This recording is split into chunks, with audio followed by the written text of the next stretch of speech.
Hey everybody, it's me, it's Michael B. Welcome to Chill and Chat with Michael B. And tonight, I'm going to need you to give me your coats, your boots, your motorcycle, and roughly around $700 US, because we're going to be talking about Terminator 2, Arcade1Up.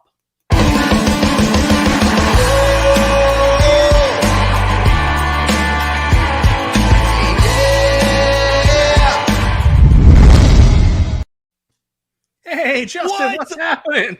I'm on screen. How did you get into my house? I'm always here. I'm always with you. You're always in my heart, Michael B. That's right. Justin sent me, M says, is this M from like the James Bond movies? What? M, what are you talking about? Oh, I'll bring it up. Look, M, hello, Justin sent me. I never, ever tell anybody that they should come watch your show, ever. That's good advice. That's just not me.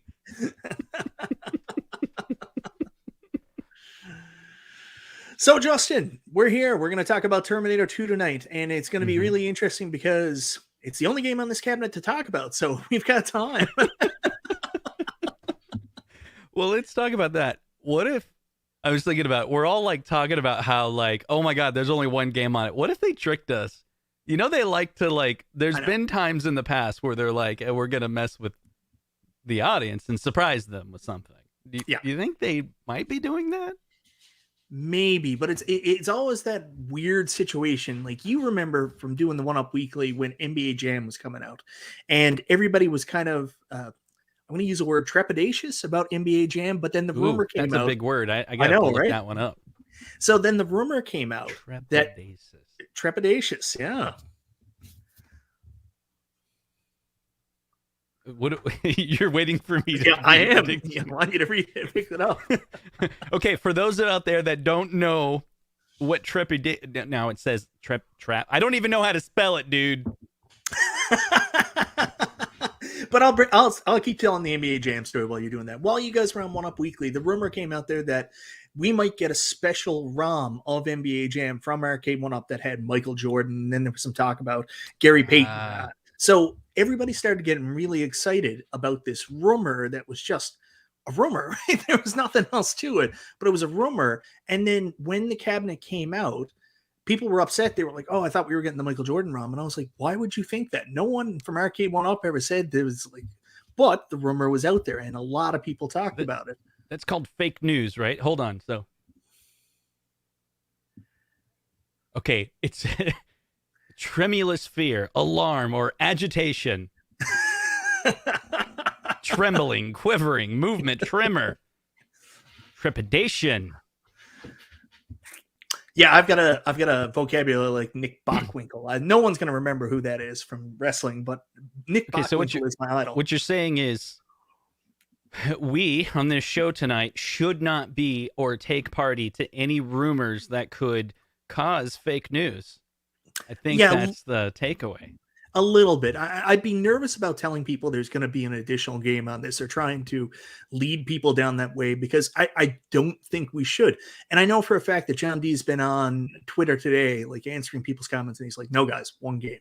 So a lot of people mentioned that they saw John D on Your Average Gamer's show, and he said something about Operation Wolf and Revolution X. And I think there was some miscommunication where people assumed those games were also on the cabinet. So I've been hearing that for the last couple of weeks, and I'm like, why would you think those games are on the cabinet? They're like, well, we heard John D say it. Well, there is a comment from P-Dubs that I'm going to say out loud to completely interrupt your lovely story, because that's what you're supposed to do on these shows, right? He says, 3 billion lives ended on August 29th, 1997. The survivors of the nuclear holocaust called the war Judgment Day.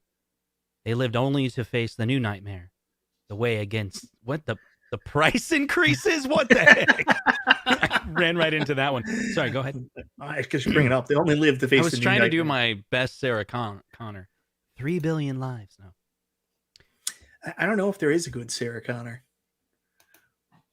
I guess from the first movie. Yeah. So you were saying John D has been answering questions, right? Yeah. Before I rudely interrupted you. That's right. You were just about to get to the point, and that's when I went to the chat. That's how you're Yeah, supposed to do it, right? it happens. But Garage Gamer's got a good point here now. Everybody that's worrying about this only being one game, the future's not written. Pretty good. Right? It's pretty good. I think the Fate safe is bet only what you make, right? That's right. I think the safe bet for this, guys, 100% honestly, expect one game. Purchase this if you're going to get one game. And if there is you're only something going to get one game. Yeah. If there is something like this, it will in fact be a surprise. I don't think there is anything else on the cabinet. Like, it's a nightmare. We talked about it at length. The fact that really the game that should be paired with this is Revolution X, right? Mm-hmm. So that's Aerosmith. And you're telling me you're going to pay Aerosmith all that money, plus all the licenses for the songs that are in the game, to be a secondary ancillary game to Terminator 2? I bet music is hard to license because, you go get licensed from Aerosmith, and then 2 years later you find out that Aerosmith actually ripped off the song from someone else, and now there's a lawsuit, and I don't know if that's true, but like it's that there's chaos in the music industry, right? And people have done it before, but these are big companies in the past, and they were I don't know. Anyway, but here, if you think about it, we went from Arcade1Up had 4 games, and we're like, we need 12. And they're like, okay, this is what we'll do. We'll give you 12. But then we got to take all the games away from T2. Because it's like in the end of the year, you're going to buy 10 cabinets, and you're going to have the same amount of games because T2 it only has one game. So it's like it's spread out. Okay, that's dumb. But anyway, you get the point. I know it felt like a regression that we went from getting 3 to 4 games per cabinet. Then there were some with 5, and then we had like PacMan. You remember when PacMan 40th came out? What a treat that was. We were getting 8 games, right? Right. So then they now went the to 12. Partycades have more games than the last year's generation Arcade1Ups. Oh, we're going to talk about the Partycades. I'm actually a little. I have never bought anything outside of the 3/4 arcade scale brand from Arcade1Up. And here we are talking about 3/4 scale Arcade1Ups with X, price all the way up here. And like, I would never consider buying anything else, but the Partycades are over there and they're just like, hey, want some Gorf? And you're like, yeah. And it's the only way to play it. So it's a tough one. You not only have more games coming out now in the Partycades, but you have more unique games that you haven't seen anywhere else. So it's tough. Right. They're just throwing all of the miscellaneous games on the Partycade. And you're like, we don't know what to do with them. We'll just put them on the Partycade. Yeah. So T2. Okay, so there's one game. Dun, dun, dun, dun. Dun, dun, dun, dun, dun. It's a good game, though. There are people that are going to buy it. I was working all day. Did the pre-orders get out? How much is it? It is $6.99 US, $8.49 Canadian. Okay. Is that let's look at how does that work in Canada? I have a lot of friends in Canada. I used to have this job and half the staff was in Canada and they called it funny money. Is that an actual expression in Canada? No, obviously we just call it money because it's money. Is it because of the loonies and toonies, right? No. Although, when I went to Canada, I loved the $2 coin. That thing was awesome. The toonie? It is pretty cool, yeah. Yeah. I want a toonie. Everybody's different. Like, I remember when the short amount of time I lived in the US working at a summer camp, I used to find it so frustrating because you would go into your wallet and you'd be like, I'm rich, but it'd just be like 700 $1 bills. And all the money looks the same, right? And what the US call our money Monopoly money because it has all the different colors. So not funny money so much as Monopoly. Right, I money. see Monopoly money. Yeah. It is really nice looking and better secure, I believe. So I'm looking at it right now. $6.99 US to Canada. The Canadian, according to Google, it's $8.64 would be the exchange. How much did you say it is in Canada? $8.49. Dude, you're getting it cheaper than us. Ask me how much the Simpsons Walmart version is. You know, the Walmart version of Simpsons that's selling for $4.99 in some stores, $5.29 through pre-order. Ask me how much it is Canadian. How much is the Simpsons in the Canadian prices? $799. What? Yep. Now $7.99 Canadian to US. $6.45. Yeah. Nothing makes sense anymore. Up is down, left is right. Yeah. What's the next line? The cats and dogs are sleeping together. Mass Dogs hysteria. and cats living together. Mass There you go. hysteria. Yeah. There you go. But I mean, it is what it is. What it is. I mean, this is the way it goes. I think that there's obviously some cost built in coming to Canada for the shipping, because shipping is nuts right now, nuts. But at the same time, the companies have to eat a portion of it because they know it's just too much. I mean, how many Terminator 2s are they going to move if they sell them at $9.99 Canadian?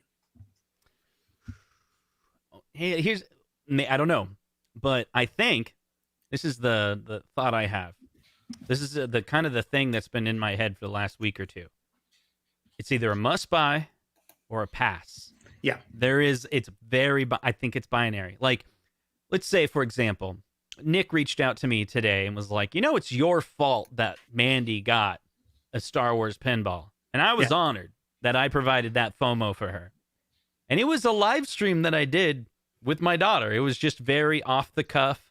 I was like, you know what? I've been wanting to do a review on it. I'm just going live and I'm going to talk about it. And the video actually did really well. I thought it was going to get like 500 views or something. It actually did well. And that sold cabinets, right? So what I'm trying to express is sometimes as YouTubers, we'll make videos and we'll just kind of talk about it, but it kind of sways the audience, you might say. Yeah. It's like an influencer type of thing, influencing purchases one way or the other. I don't think we have that power anymore. Not that I wanted it, not that I missed that I lost it or anything like that. It's you're going to buy it if you want it. Yeah. And you're not going to buy it if you don't want it. To an extent. I think there's also... Well, you're just going to buy everything, right? No, I can't, man. I'm not a Roman. I'm like a dog chasing cars. I also get really excited about the shiny new things. So lately I've been really fixated on this whole Nintendo Switch emulation thing where you can buy the controllers and play it. So like my interests now have kind of moved to that a little bit, and I haven't spent as much time. It's cheaper, right? Well, it is much cheaper, but also it's I don't know. I get in one of those things where I get really hardcore into something and then boom, hit something else. It's because I haven't been able to have much free time lately. I've been doing all that at game stuff. Like I just did the Legends Ultimate mini review, and that took a really long time. And I built an arcade with that connection thing. What's it? Legends Connect. So like for the last like 3 weeks, every bit of free time I've got has gone into that. So I if I have free time, I'm really looking after my daughter. So I just can't, sneak off to the arcade. So that's what I've been really enjoying that stuff for. Completely off topic here. I get that. Mike Sarna says you're paying for Arnold's voice and likeness, etc. Yeah, I get that. Do you think that's true? I don't know. It depends on how like the licensing worked for the game. I would assume that it was a one-time payout. I don't think there's long-term. Who knows what the contract was on that, right? It's like the Jack Nicholson contract with Batman 89.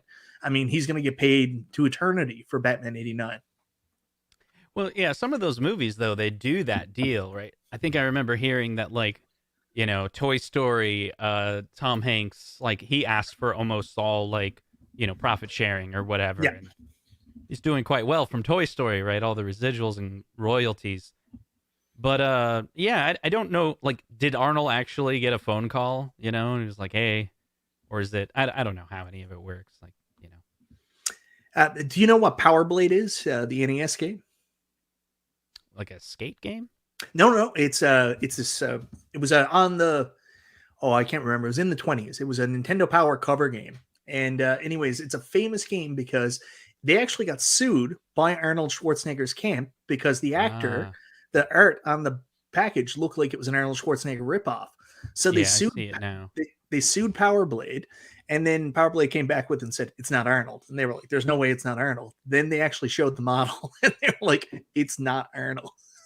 So I don't know. Worst case. There was actually a model behind it, huh?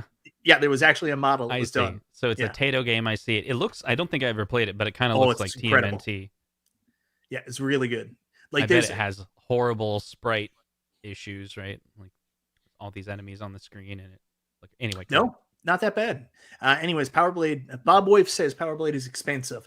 Powerblade wasn't expensive when I bought it, but that was 10 years ago. Not so much now. Contra must have caught hell back in the day. I know with you know what? I don't know if they did get sued. I know Powerblade, like they did have the legal team come after him, but I can't remember if Contra got sued by Arnold and Sly Stallone. But like they're right off the movie posters for Predator and Rambo, right? Straight. Yeah. Totally. Yeah, you get to that final level of Contra and you're like, and then it's like straight up aliens, right? Yeah. So they stole 3 things at least. It's like the last level is basically you're in the movie Alien. Yeah. Well, we're going off topic, but I'll bring this up too. Metroid. Think about that. Okay. Yeah. What did that steal? Everything. The Metroids are the face huggers. Think about it. Even like the dragon character. What's the dragon character's name? Ripley. Yeah. I think even as a kid, I was like, oh, that's kind of interesting, but I forgot about that. That's a good point. Then the heroine for one of the first times in video game history is a female too. So yeah, that was a cool reveal. I hit that dry when I was a kid. I was like, what? I've been playing a girl this whole time. Yeah, do you think there were people back there that were like, ooh, got her with the swimsuit on, hot stuff? Like, maybe. I didn't have a lot of friends back then, so I didn't ask them. But I know when I played it, I just thought it just caught me off guard, you know? Oh yeah, you wouldn't expect it because we weren't used to it. No, it was cool though. I just thought it was a bold move. I was like, that's a bold move. That's awesome. I don't know if I ever told you. Well, I don't know if I told many people this. I did a course in university called Psychology, Sex, and Gender, and anyways, yeah, it was an awesome course. No, it wasn't sexy, as I found out afterwards. Yeah, it was not I was thinking in my mind, what's the worst thing to say right now? And I went for it. So I did an assignment. The teacher wanted us to basically say how video games were sexist, and I was like, nope. And she was really hard feminist, so she was like, really against it. But I gave such a good argument talking about how females typically have like worse spatial ability, but yet they're drawn to games like Tetris, Dr. Mario, which they shouldn't be, based on history. And then I talked about Metroid having a female protagonist, and I said completely throws your theory right out the window. And anyways, I got 100 in that assignment, but I thought she was going to fail me on it. I was supposed to write an assignment in college that was prove that if you don't get high on weed, you're doing it wrong. And I was like, yeah. So I don't get to pick the thesis. I don't get to pick like the point of the assignment. I have to write a story that backs up the assignment. And I was like, no. And I did all this research to prove that idea was wrong, and I got 100, of course. I wonder if they do that on purpose. If they do that on purpose, I'm going to give you a controversy subject, and if you take the other direction and go, no, I'm going to fight you. I'm going to prove to you, teacher, you're wrong. Yeah, see, I can't help myself. I'm what's called a habitual line stepper. Yeah. All right, anyway, so T2, right? Yeah. What were we talking about? There's a lot of drugs and sexism in T2, right? No. Well, there might be. No, that's Narc. Anyways, back to T2. I think we'll get to the point. This is what I really want to make it. I've said this 100 times. People buy Arcade1Up cabinets because they want to relive that nostalgia. But are they buying multicades or are they buying single arcades? And this is really where the interesting point comes in about the one game. So I buy Arcade1Ups mainly for the marquee game. I want to see the marquee game. I want it to play well on the cabinet. And the extra games have always been a bonus. If there's something on there where I can consolidate games, awesome. But it's always about the marquee game. This one, they're really leaning heavy on that because it's just the marquee game. So the people that are upset that it's only one game, is it because there's not enough value, or is it because you guys are actually more multicade fans and used to having so many games on a cabinet? I think it might be the whole, like, what is it called? We like order. We like order. We like consistency. So it reminds me of on the Switch. It's kind of different. On the Switch, recently, there's been all these announcements. I'm going to make a connection to it, okay? So follow me for a second. On the Switch, the Nintendo Switch Online, or NOS as they call it, is coming out, and there's right even before it was announced, people were like, there's no way I'm paying that price. Like, talking about $50 increase of pay. And there's these memes that have like millions of views on YouTube. They're hilarious. and it shows like it's like a cartoon or something. It's an animation of like, there's no way I'll do it, and then it shows the person they're like buying it, the moment it comes out. And it seems as though that's what's happening. And I want to take it further. It's all like, the Nintendo 64 emulation has 3 full frames of lag. I'm buying it. It's like, and I wonder if it's like that with Arcade1Up, where we're like, we sit here and we're like, there's no way I'm going to buy it for $7.99, right? And there's no way I'm going to, or what is it, $6.99? $6.99. And there's no way I'm going to buy it with only one game. And yet, if you're a fan of T2, you probably already got your pre-order in. Maybe. Because I think I think in the end, like, price matters, space matters, game lineup matters, but the FOMO will get you. Yeah, it will get you. Yeah. Well, I was having fun with Garage Gamer earlier today because, like, I'm trying to avoid this because I've just bought too much recently. Like, ever since this wave came out, I bought all the legacy cabinets. I got Stand Up Outrun. I got Big Blue. I bought 3 pinballs, and I've got Simpsons and X-Men coming. I mean, like, you think about it, it's about 3 years worth of Arcade1Up's purchase right there. So don't add it all up. Have you added it all up? No, it's best not to added it all up one day, and it's not a pretty sight. There is a comment in the chat that I thought was really funny. It was like, for $5.99, it better come with real guns. Yeah. $6.99, it better come with real guns. That's pretty funny. Zero. I'm thinking like it should actually have bullets in it, so like not like it should look like real guns. Like they should fully operate. You have to go get a license to buy T2. You put the bullet in, and when you pull the trigger, it just totally destroys the screen. Zero Hero has a comment here. There's 7 stages in T2. That's $100 a stage.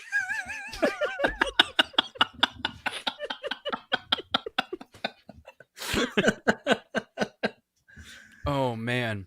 So the one thing I will say is, unlike like beat 'em ups, people make the comment like, oh, the replay value is very, very, very poor on like beat 'em ups and stuff like that. But the thing about T2 is they have those stages like the truck stage and then the helicopter stage where you just can't quarter your way through. You actually have to, there's a level of skill there to get past that level. So dip switches, you going to be able to get around it with the dip switches? Well, that's true. Though? Yeah. I actually, when it was first leaked, I did a play on my At Games Legends Gamer Pro because you can use the trackball.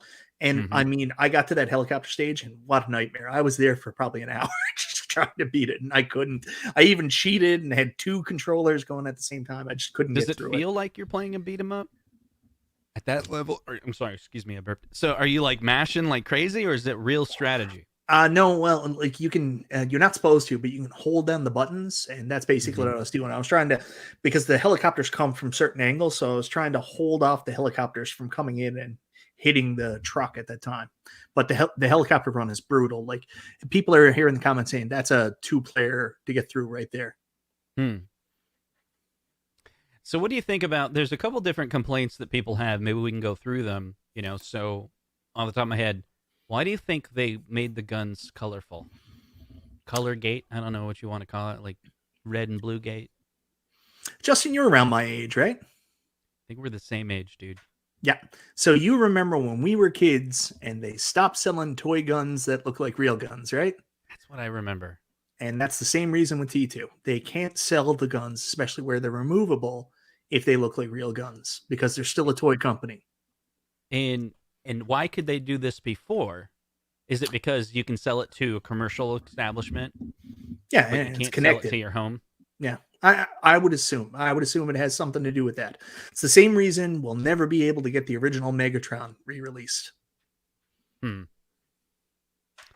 Yeah, I think that's it. I think that's it. I said that on my show, and I was like, do you guys remember, like, the Zapper? Mike is talking about a Macker. The Zapper was gray, and then they turned it orange.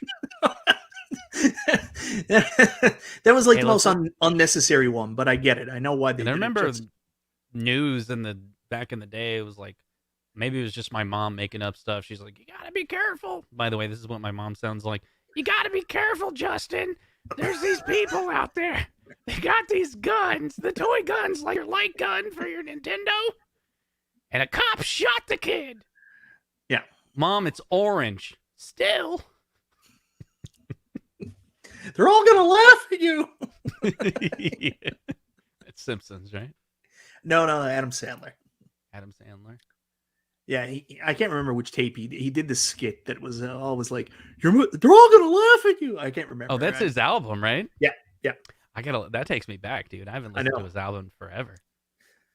Yeah, so, and there's also, what's funny is before this came out, if you look up, you just Google Terminator 2 arcade home builds or something like that, there's a guy out there with the exact same setup with the red and blue guns, and they're removable for a dedicated shooter cab. So it's interesting. Arcade1Up basically did that.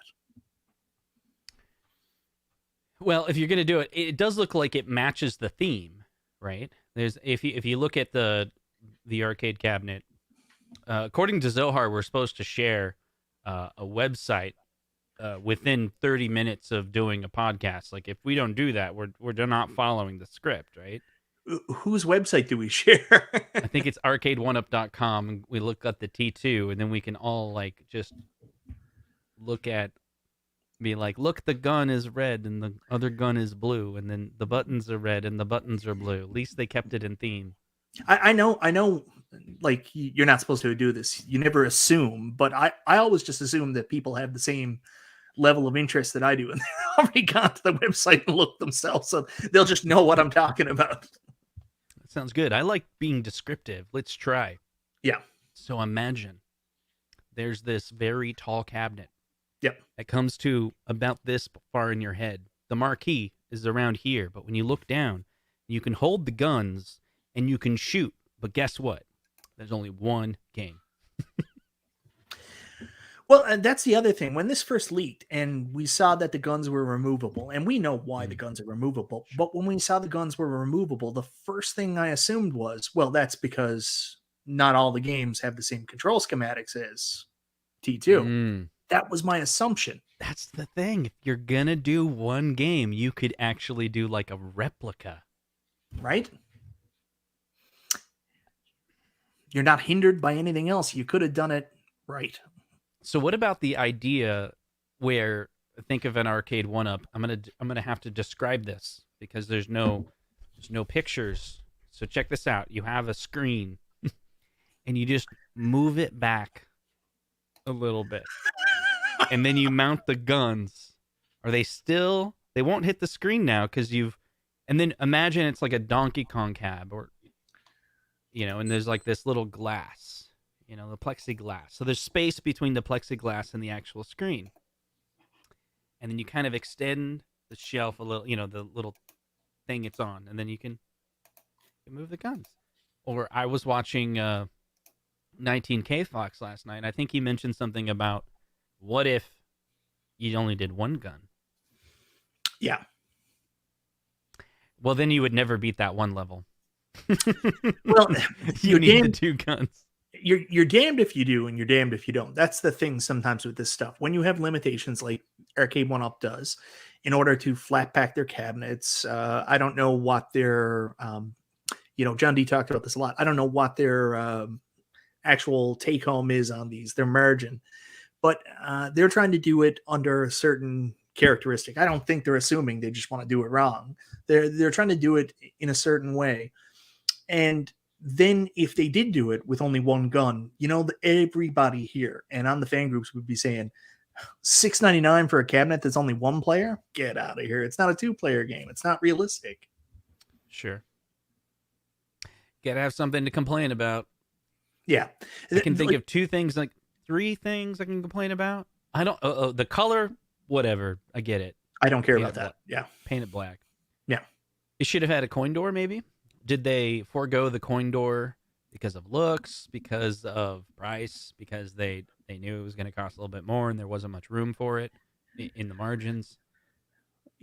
That's a good question, and I can't answer you on that. I don't know why it's not consistent, and I'm going to tell you that's the thing that's baffled me the most through this whole process, is the fact that there's very little consistency with the coin door. Like for the legacy cabs, we got a couple stickers. For some of the cabs coming out, like Killer Instinct, X-Men, Turtles, and Simpsons, we're getting coin doors. But then Big Blue came out, no coin door. I asked John D, and he said, well, that one was done ahead of time.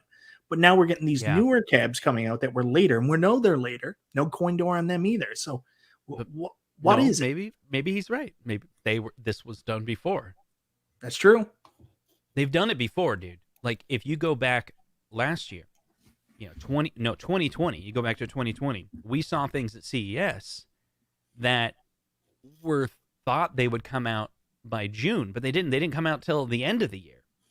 And so they revealed it early, but more and more I think about it, and I said this before, and there was a comment when I said it.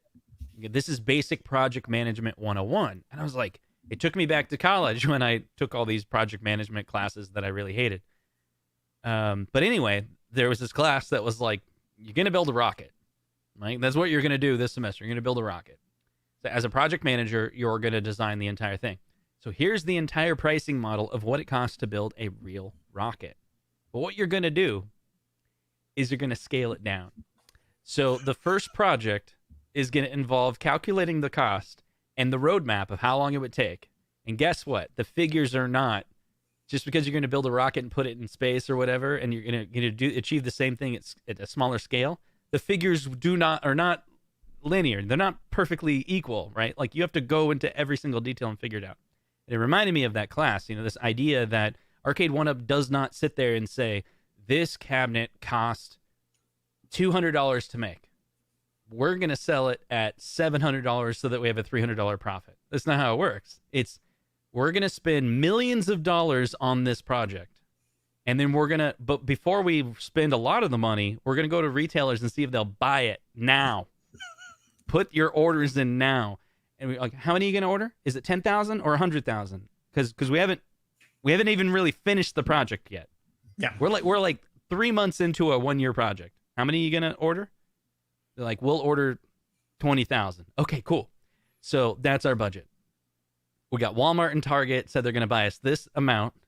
We need this much profit margin. And okay, and then I bet, who's the CEO? What's his name? Scott Backrat? Yep. And he sits there in a spreadsheet like a freaking project manager and starts twiggling the numbers and goes, we'll make nothing if we put coin doors on them, because that right there is a $100,000 cost, and it cuts right into our margins. Like, we got to chop that one off. That went over my head. Someone sat there and said, it comes with one game. So the only way we can do it, there's all these people that want a T2 cab. This will be the first cabinet that comes with one game. And if you want it, you'll buy it. And I bet they're like, we're only going to sell, I don't know, have no clue what the number is, but it's 10 times less than Big Blue. You know what I mean? If Big Blue sells 100,000, T2 is going to sell 10,000. Whatever, Do you think they're worried about consumers buying it or about retailers buying it? Arcade1Up's customer is retailers. Yeah. If you think about it, their direct-to-consumer business is nowhere near the scale of Walmart. No. Now, free shipping is going to help. I think that's 100% the direction they wanted to go in, because they're going to make much more money selling to customers directly. But there's someone to retailers. That was probably some employee. They hired 80 people, and 5 of them are probably scouting throughout the United States, someone who'd be the distributor, fulfillment, and that can do it at a cost at the scale that would allow them to be able to offer that free shipping. Eat it. There's no such thing as free shipping. I ran an eBay store for a while. Free shipping is not real. No. It's a marketing ploy, but you eat that cost, right? I mean, I ate, and it worked. Like, I'd put up a Nintendo console, and it was fully modded, and I had RGB out, and that's $300. No one would buy it. I'm like, okay, it's $320 with free shipping. Sold. It's like when the light up marquees came back, and you remember when they first sold the replacement light up marquee for Golden Tee, it was like something like $20 or something like that, right? Repeat the last part of that sentence again. You broke up. It's like a Zoom call. I'm sorry, man. So the replacement marquee for Golden Tee, when it was originally on their parts store, it was somewhere around $25. But then when they brought the replacement light up marquees back out, they were, I'm trying to remember the price now. They were like $79 or something like that, maybe even 99, and it had free shipping. And everybody was freaking out because they were like, That's I right. can buy this from Angel for 50 and all this stuff. There's no way it's a $99 product. It Mhm. probably wasn't, but you paid for the shipping on it. That's what the other part was. Yeah, that was it's baked in. But even that, like even the replacement parts, I bet it's like whatever the cost of the monitors, the replacement parts is like that's how much it costs them to order a special order from the manufacturer, a certain amount where they're not assembled, they're not put into the cab, they're not shrink wrapped, they're not whatever flat packed. They're just sold separately, and then that's Yeah. a certain price, and then they got to send them to the U.S. They got to sit in a warehouse. They're paying for the warehouse because it's direct to consumer. And I think they kind of got out of the business actually. Like this is gonna. Someone there was like, "This is great. We're gonna make all this auxiliary money on the side. We're just gonna like put all these cabinets out there. When they come out of warranty, like people can come to us and buy the replacement parts." And at some point, they're like, "Yeah, we're losing lots of money. Like, shut it down." That's what I think happened. You think that's what happened with the replacement parts? Just say it's the pandemic. That was it. You don't think it has more to do with the shipping right now, the cost of bringing in the replacement parts compared to? Sure. Oh, Mike Sarna says I missed his super chat. Mike, I was like, we should talk more negative about all of this for a while because there's all these comments that are fantastic. I think, did you get Smitty's? Smitty's. Let me just up a little bit. There's a $5 super chat from Smitty. Oh, Smitty, I am sorry. I'm gonna get there. Stop comparing. But the real TT would cost $3K. These were billed as affordable. Also, they literally gave us 2 pinball caps for free. I heard. That's another narrative that's incorrect, right? It's like there's this dude on the internet that gifted that. Yeah. Not Arcade1Up. Not Arcade1Up. It was somebody that basically worked an exploit. Like the thing is about all Arcade1Up stuff, they can go from PCB to PCB pretty much. And like these cabinets, like people are like, are people testing them? Yeah, people are testing them, but no one gets every cabinet. It's not like Scott Bacharach is sending out cabinet after cabinet to these people testing them. Someone has guts of a cabinet, right? And then someone sends them a data file that they put like an image that they burn onto the cabinet, and that's how they test it. So the thing is, all these files or all these firmwares basically are interchangeable between the devices, and that's what happened. They put the firmwares out there for the 3 pinball games, and they're interchangeable all on one pinball machine, and then someone figured out how to whack them all on one machine. It's so funny. I'll tell you. So back in the day, I was like 18 years old, and I heard about Adobe Photoshop and how you can get Photoshop without paying for it, right? And so this intrigued me, right, at 18 years old or whatever, especially when the article explains that the key that everyone's using is inside the software. It's the developer forgot, and this is a developer term, to comment out the code. So this idea where you have raw source code, right? You can include variables that have strings in it. Imagine there's a variable that has the word that is the global product key that will work. It's the registration key, the license key. If you put it in, it just works, right? Then he compiles the application, but he forgets to remove or comment it out, making so it doesn't get compiled. And it gets baked into the output. And the lesson of the article was, after that, Adobe tried to make sure that they looked at the output of the binary that they're selling and make sure that it doesn't include the thing that makes it so you don't have to pay for it, right? Yeah. And then I remember I did anti-piracy for a while, and there was this big case, and it was like, I'm pretty sure the manufacturers in South Korea that are making these satellite set-top boxes know that they're trying to steal Dish Network. That's the entire goal of their product. And I bet they forgot to comment out the key in the firmware of their set-top box before they shipped it to the United States, right? And guess what? They forgot to comment out the code. The company won $300 million in that lawsuit because we took the firmware and found that it had our intellectual property in it before it even got out. So that was this common theme going on. The pinball machine, they had some code in there that would make sure that it would lock the firmware to a certain cabinet. But early on, Zen was all like, we got to test all the different ones. And the dude from Zen only had the one pinball machine. So this is a different one. He commented out the security code that would do the check. And then he forgot to put it back in when they released the firmware publicly. Yeah. Something like that totally happens. Always a human is always an accident. Smitty, I want the output. Smitty, I want to say thank you so much for the super chat, guys. I swear I'll get better at catching these. No, you won't. And no, I probably won't. Mike Serna, what I find funny is hearing all these people say, buy an original, like those are sold in stores and everywhere. Yeah, that's the thing sometimes people forget. There's a lot of comments there saying, I'll just buy the original. And that's awesome if you can find it, but not everyone can. So there's some people out there, a lot like myself, where this would probably be the closest I'd be able to get to getting a Terminator 2 cabinet. So that's a good point, brother. And thanks for the super chat again as well. Let's talk about that for a second. How many PacMans were sold? The PacMan arcade total sales. I remember looking at this, and it was 300,000 or 400,000. Yeah. Let me look at it. I have it right here.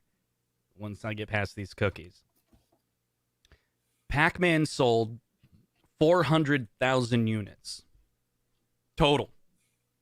Arcade1Up has sold more PacMan Arcade1Ups than have ever been manufactured at the real arcade.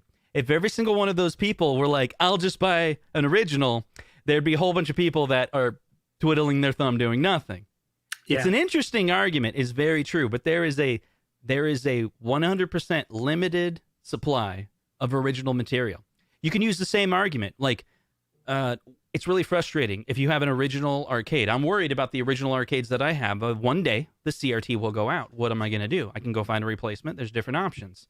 So everyone's excited about people coming out with alternatives to put an LCD that keeps the resolution at a 4x3. You know, it supports there's no compromise, right?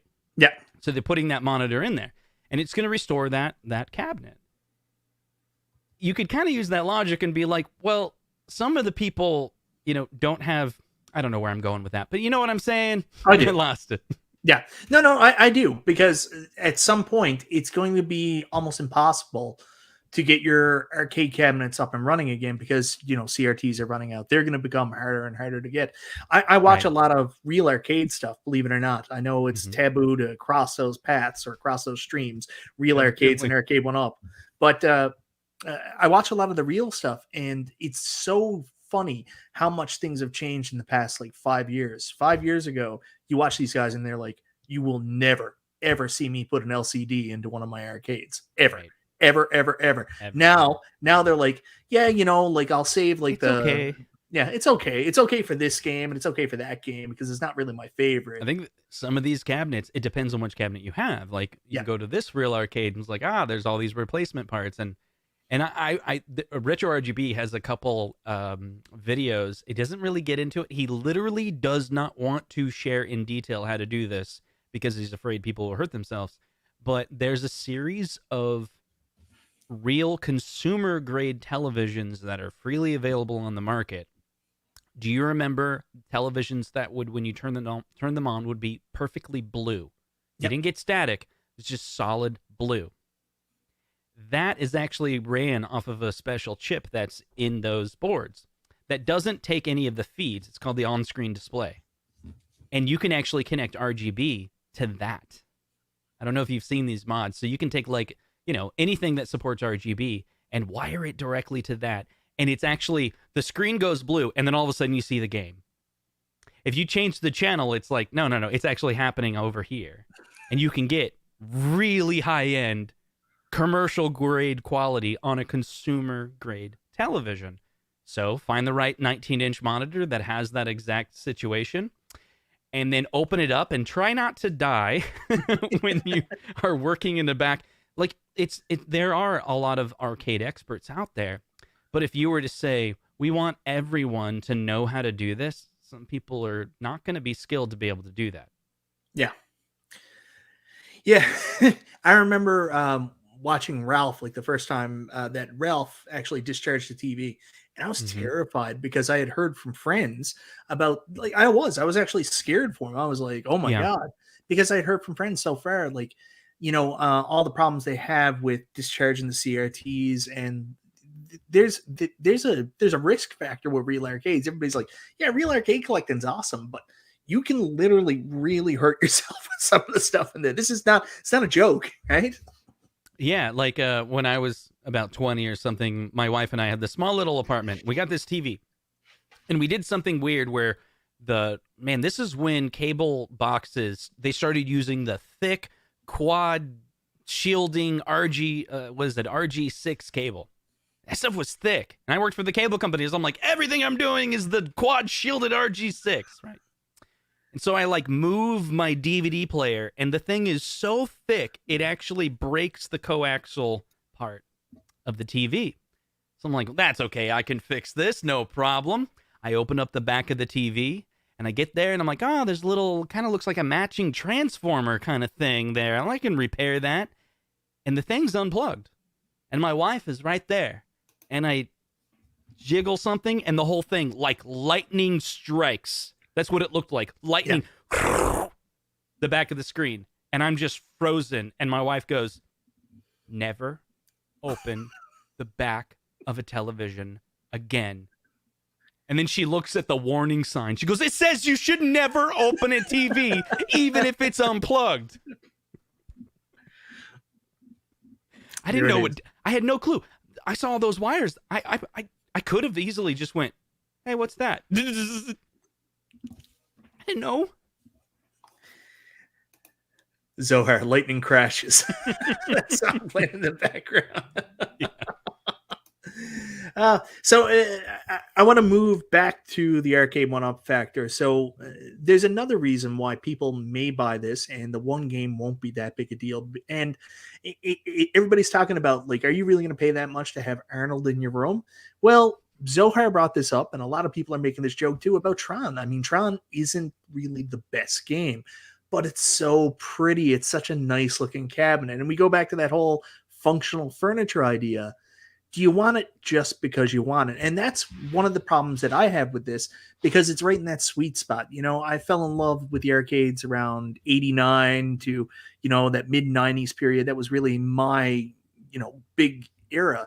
And one of those T2 cabinets was like, you have certain cabinets you'll always remember. 6-player X-Men, T2, the gun game, Daytona USA. Like, so that's ingrained in me. And being able to have my own version of that at home in whatever form factor, that plays on me. So are there people out there that are buying a T2 nightlight, T2 furniture? You're just feeding into the FOMO, dude. Maybe. I'm looking at the Best Buy pictures, and they're different pictures, and the guns do look more like toys for sure in these pictures. Yeah. I don't know if okay, look, the idea of you're buying a big poster of Arnold, that's just a console fanboy joke. He's got a whole bunch of them. Dude, the guy's a comedian, like, on the side. He lives in LA. He does stand up. He's trying it out on the home arcade, and eventually he's going to figure it out. But the idea of, like, his last video where he's like, get a wall-cade, get a party-cade, because you're staring at a wall. Are you a dog? Do you like staring at the wall? Well, guess what? You're going to love the new Arcade1Up Partycade, because you can stare at the wall all day. And so really good people, or people that are really good at winning arguments, they'll change the entire argument. And this is what Zohar's doing, and he's trying to do this on purpose. He loves the idea of dividing a community, and I bet right now he loves the fact that I'm talking about him. Like, he loves it, but I have to call him out on it. He's saying this line of you're buying because he wants to boil it down to something very simple that sounds stupid. It's really, he's shaming you. Like, dude, if you want a T2 because you're passionate and you love, go buy it. If you love it, go buy it. Yeah.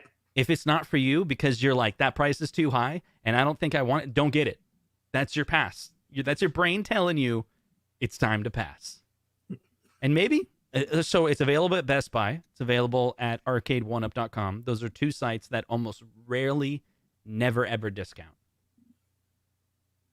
It's this price, and I don't think it's ever going to go down. You did a video on that. Prices are never coming down. That's right. That's a good callback. We'll put a link in the description. There you go. So never, ever, ever, ever, ever going down. So unless yeah, it's at Walmart and it's a liquidation. Well, yeah, and Walmart's liquidation. I always find that funny because people are like, "Oh, well, they're not selling, so Walmart's doing a fire sale." That's never the reason. The reason is Walmart's made enough money, and they're just like, "Yeah, we're just getting ready for the new stuff, so we're just going to pound this stuff out. This is all gravy now at this point." It's all gravy. Yep. Yeah. Or they've accepted the loss. Yeah, it's hard to tell with Walmart. Walmart's weird too. Like, you always see things and you hope it goes on sale. So the Walmart here started carrying the Partycades, and I came in every week. I would go up and notice they're not moving, and then eventually I asked them. I said, "What's going on with the Partycade? I don't see it around anymore. Did you sell out of them?" And they're like, "No, they're here. They're in back." I was like, "What do you mean they're in back?" They were like, "Yeah, we just moved them out of the way. We needed more floor space." And I assumed they were on sale, and I said, "How much are they?" "Full price." But it just take them and put them in the back of the store. Yeah, well, maybe the manager can just kind of do that, right? Yeah. So what do you think, Mike, about the Partycades? Is it really a good, inexpensive way to get? And I don't know if people are getting into Arcade1Up or just they're already into it and now they're also buying.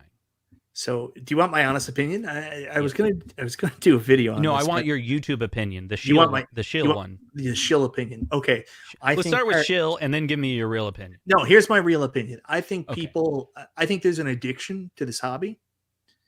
There's definitely an addiction to buying these, getting the latest thing, and YouTube's tough anyways. I always tell people, don't buy something for YouTube. Like, you have to have quite the following, especially with an Arcade1Up cabinet. Can you imagine buying an Arcade1Up cabinet, spending $500 to now $700 on a product to do a review that's going to get 3,000 to 10,000 views?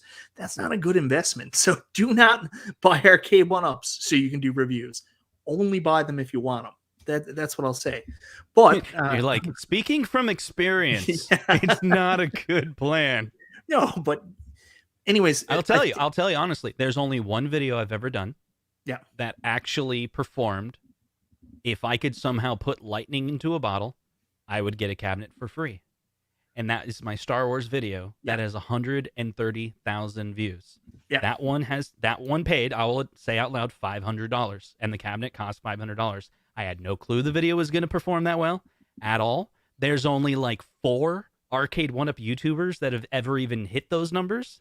Yeah. Ralph, myself, and Cool Toy.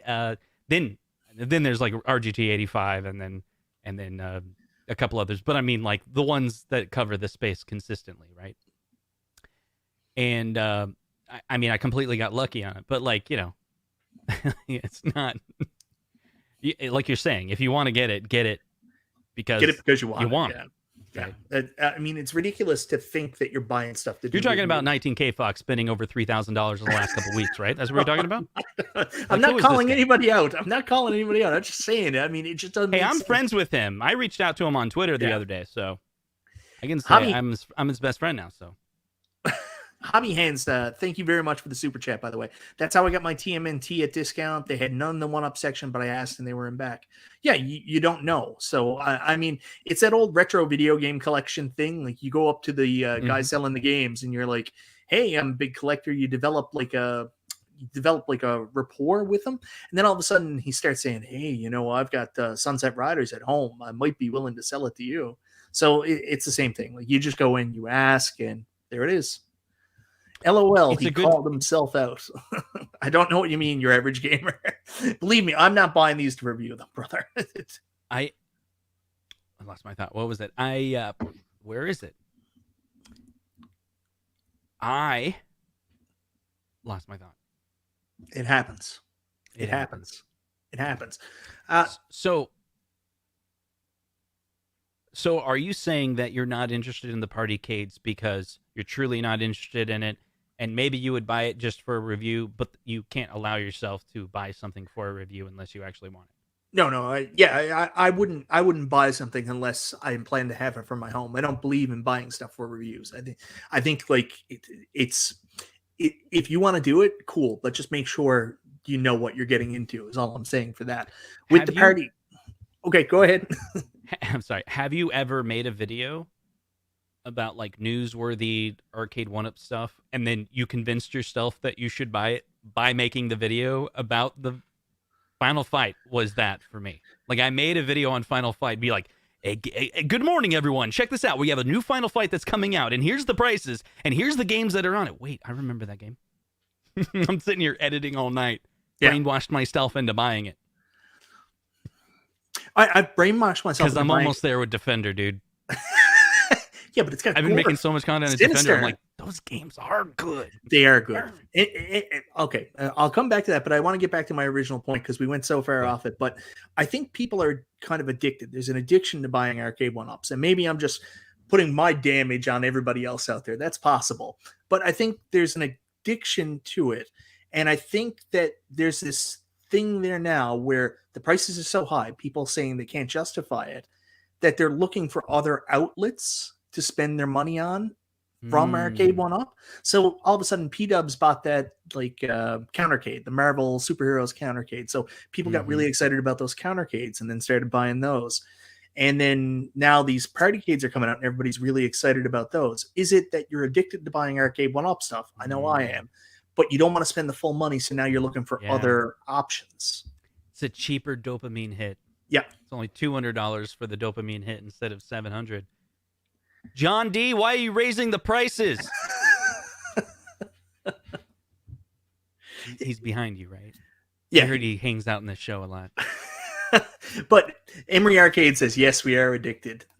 But I will say, I've never really been interested in Partycade, other than the fact is the only real space I have left in my arcade is behind the door. So I'm thinking maybe I can get a wallcade, a partycade, wait. put it on the door. Turn your head just a little bit. Where? No. Move your. You could put it right there. The closet door. Right there. Wait, that's a full. Is that a foldy door? Yeah, that's a closet door here in. You can make it work. Office. Yeah, totally. But you know what I mean? Like I have, like I'm telling myself I have room for that because I'm like, oh, Gorf. It doesn't make any sense. I should wait until there's a 3/4 scale cabinet. I know. And eventually it's coming. It shows that they have the license. So we should be excited about that. But then everybody's just like, man, Gorf.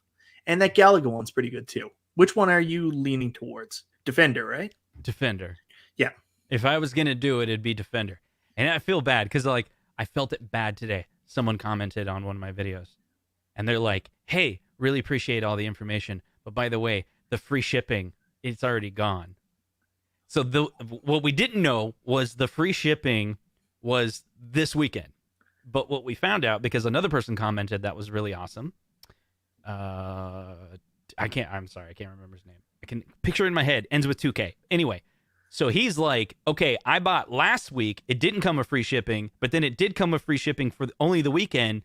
But since he bought last week, they'll honor it. So then I started going all over commenting to people, be like, call QVC. They'll give you a refund on the. But if you bought today, I guess it's $214 plus shipping or something like that, and then you can get $15 off there. Like your average gamer is saying. So they're playing around with pricing models or something. Yeah. Someone asked a really good question here. I want to throw this up there because Justin, you did the thing I've been wanting to do. You moved to a new house, so you got more room. Yeah. So I don't have crisis is what it's called. I don't have more room. So people are saying, what are you going to do when the new cabs come out? I don't know. I don't believe in buying things just to review them. If there's new cabs coming out that I really like I was down playing Big Blue earlier, and I've been pretty adamant about the fact that I'm not going to buy Killer Instinct. But I'm playing Big Blue. I'm getting my ass kicked. And I was like, this is fun. You know what? Maybe Killer Instinct to be fun like this. Oh, that's tough. Because then what you're describing is the cycle of playing video games normally. Yeah. Like a console. You're like treating Arcade1Up like a console. It's like you buy a Switch or a PlayStation or Xbox, and you're like, I'm going to play this game. And then, okay, I'm going to beat that game. I'm done. I'm going to buy another game. So maybe every couple weeks or every couple months, you're cycling through games. What you're describing is you will have time eventually for KI because you'll get bored of the Big Blue. Is that how it works? Oh, no. Just gonna supplement your entertainment. Yeah, I don't. That's the worst part, man. I don't have time. I don't have time. Like if you took all your video game stuff and you tried to figure out your backlog of what you wanted to play, when do you have time to do any of it? We're adults too, with kids, with full-time jobs, very busy jobs, and we also do this YouTube foolishness. When do we have time to play any of these things? Why am I buying? That's what I'm saying. We should do the thing where you and we go on a stream together and we just play a game co-op together. That would be fun. Nostalgia really wants to do that. I think he's short on 3 people too. Yeah, we could do it. All right. Here's the thing. I can't do it right now. It's just the prices are too high in my funds. Here's the problem. Let me warn you of the problem. If you go and buy a bigger house, you will go more in debt. And suddenly find yourself with a larger mortgage. Yeah. And less savings. And then everything is more expensive. Yeah. I moved 5 years ago from Colorado to Iowa. The Colorado move cost less than my 2-mile move. Everything was more expensive. How is that possible? The moving company was $4,000. Yeah. And they quoted me $1,200. I was like, oh, $1,200? People are going to move for me. This is great. That's a reasonable price, right, hon? Yeah, it's a good price. Like, it would be really hard. Plus, I broke my back. My back really hurts. $1,200. Okay, we saved up the money for it. Yeah. And they're like, yeah, so about that bill, here you go. Like, what the heck?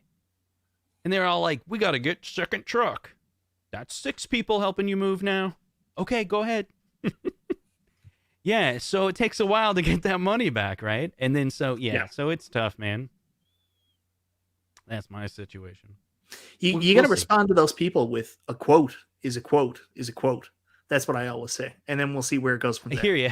But their quote was also, this is our estimate of how much time it will take. If it takes longer, we're going to charge you more. Yeah. And also, they have your stuff. They have your stuff. So if they want more money, it's not like you can be like, no, I don't know about that. Yeah. So that's tough.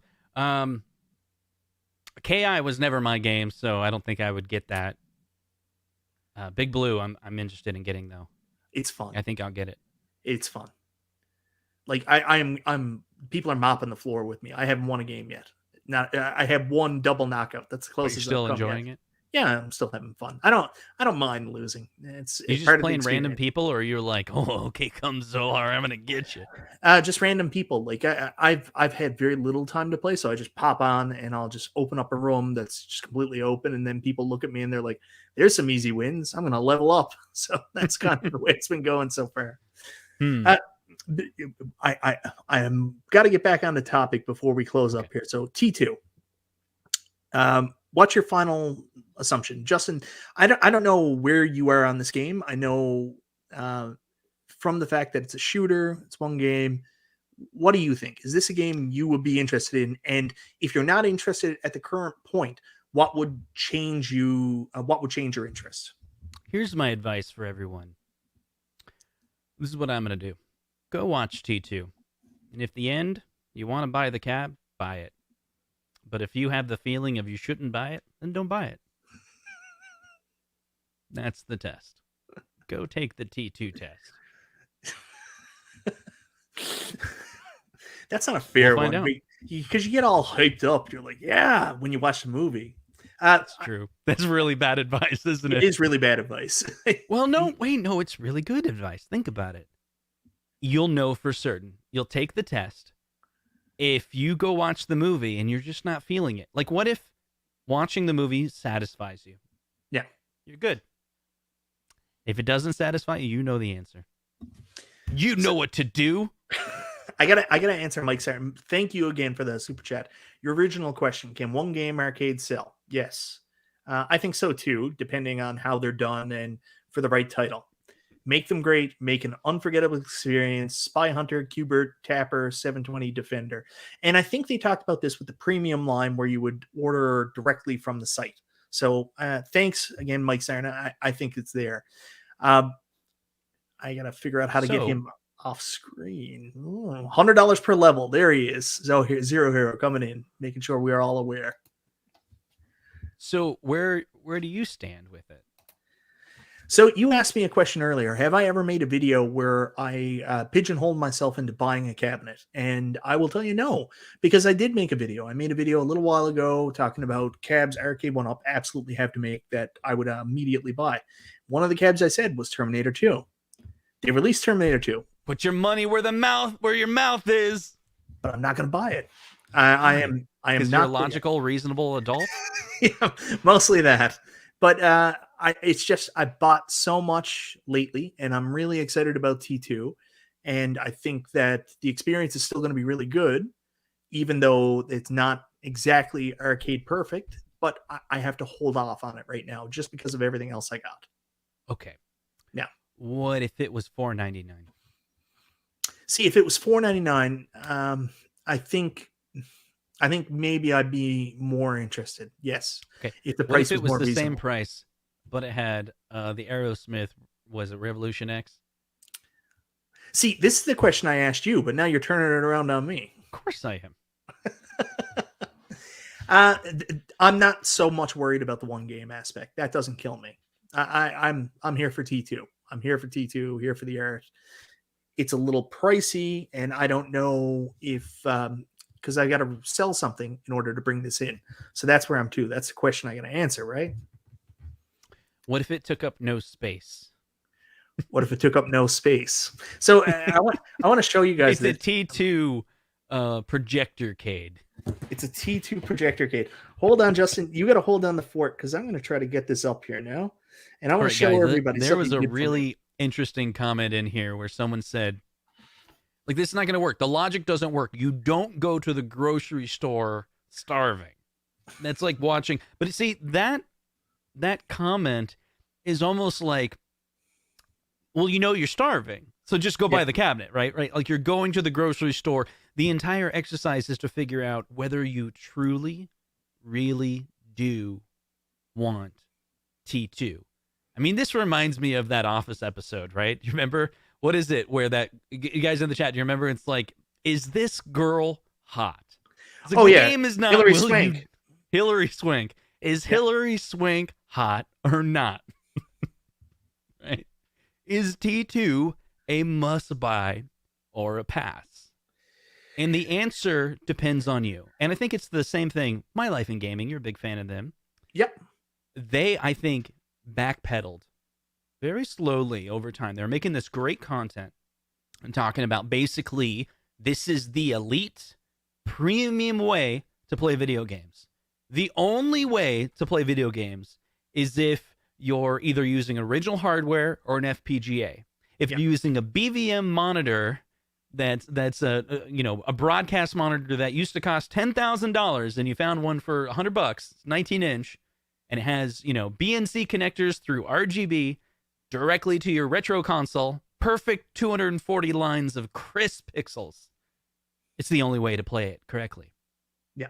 And eventually they slowly started changing their tune. They made it a great video.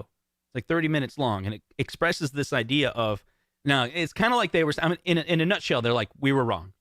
They didn't say that, but if I was to boil it down, what they said was, the right way to play is whatever way you enjoy that keeps you playing, whether that's emulation, whether that's through original consoles, or whether that's with FPGA. The most important thing is that we keep this all alive. So if you want T2, do T2. If you want to play it on an At Games Legends Ultimate like this homeboy did, then do it that way.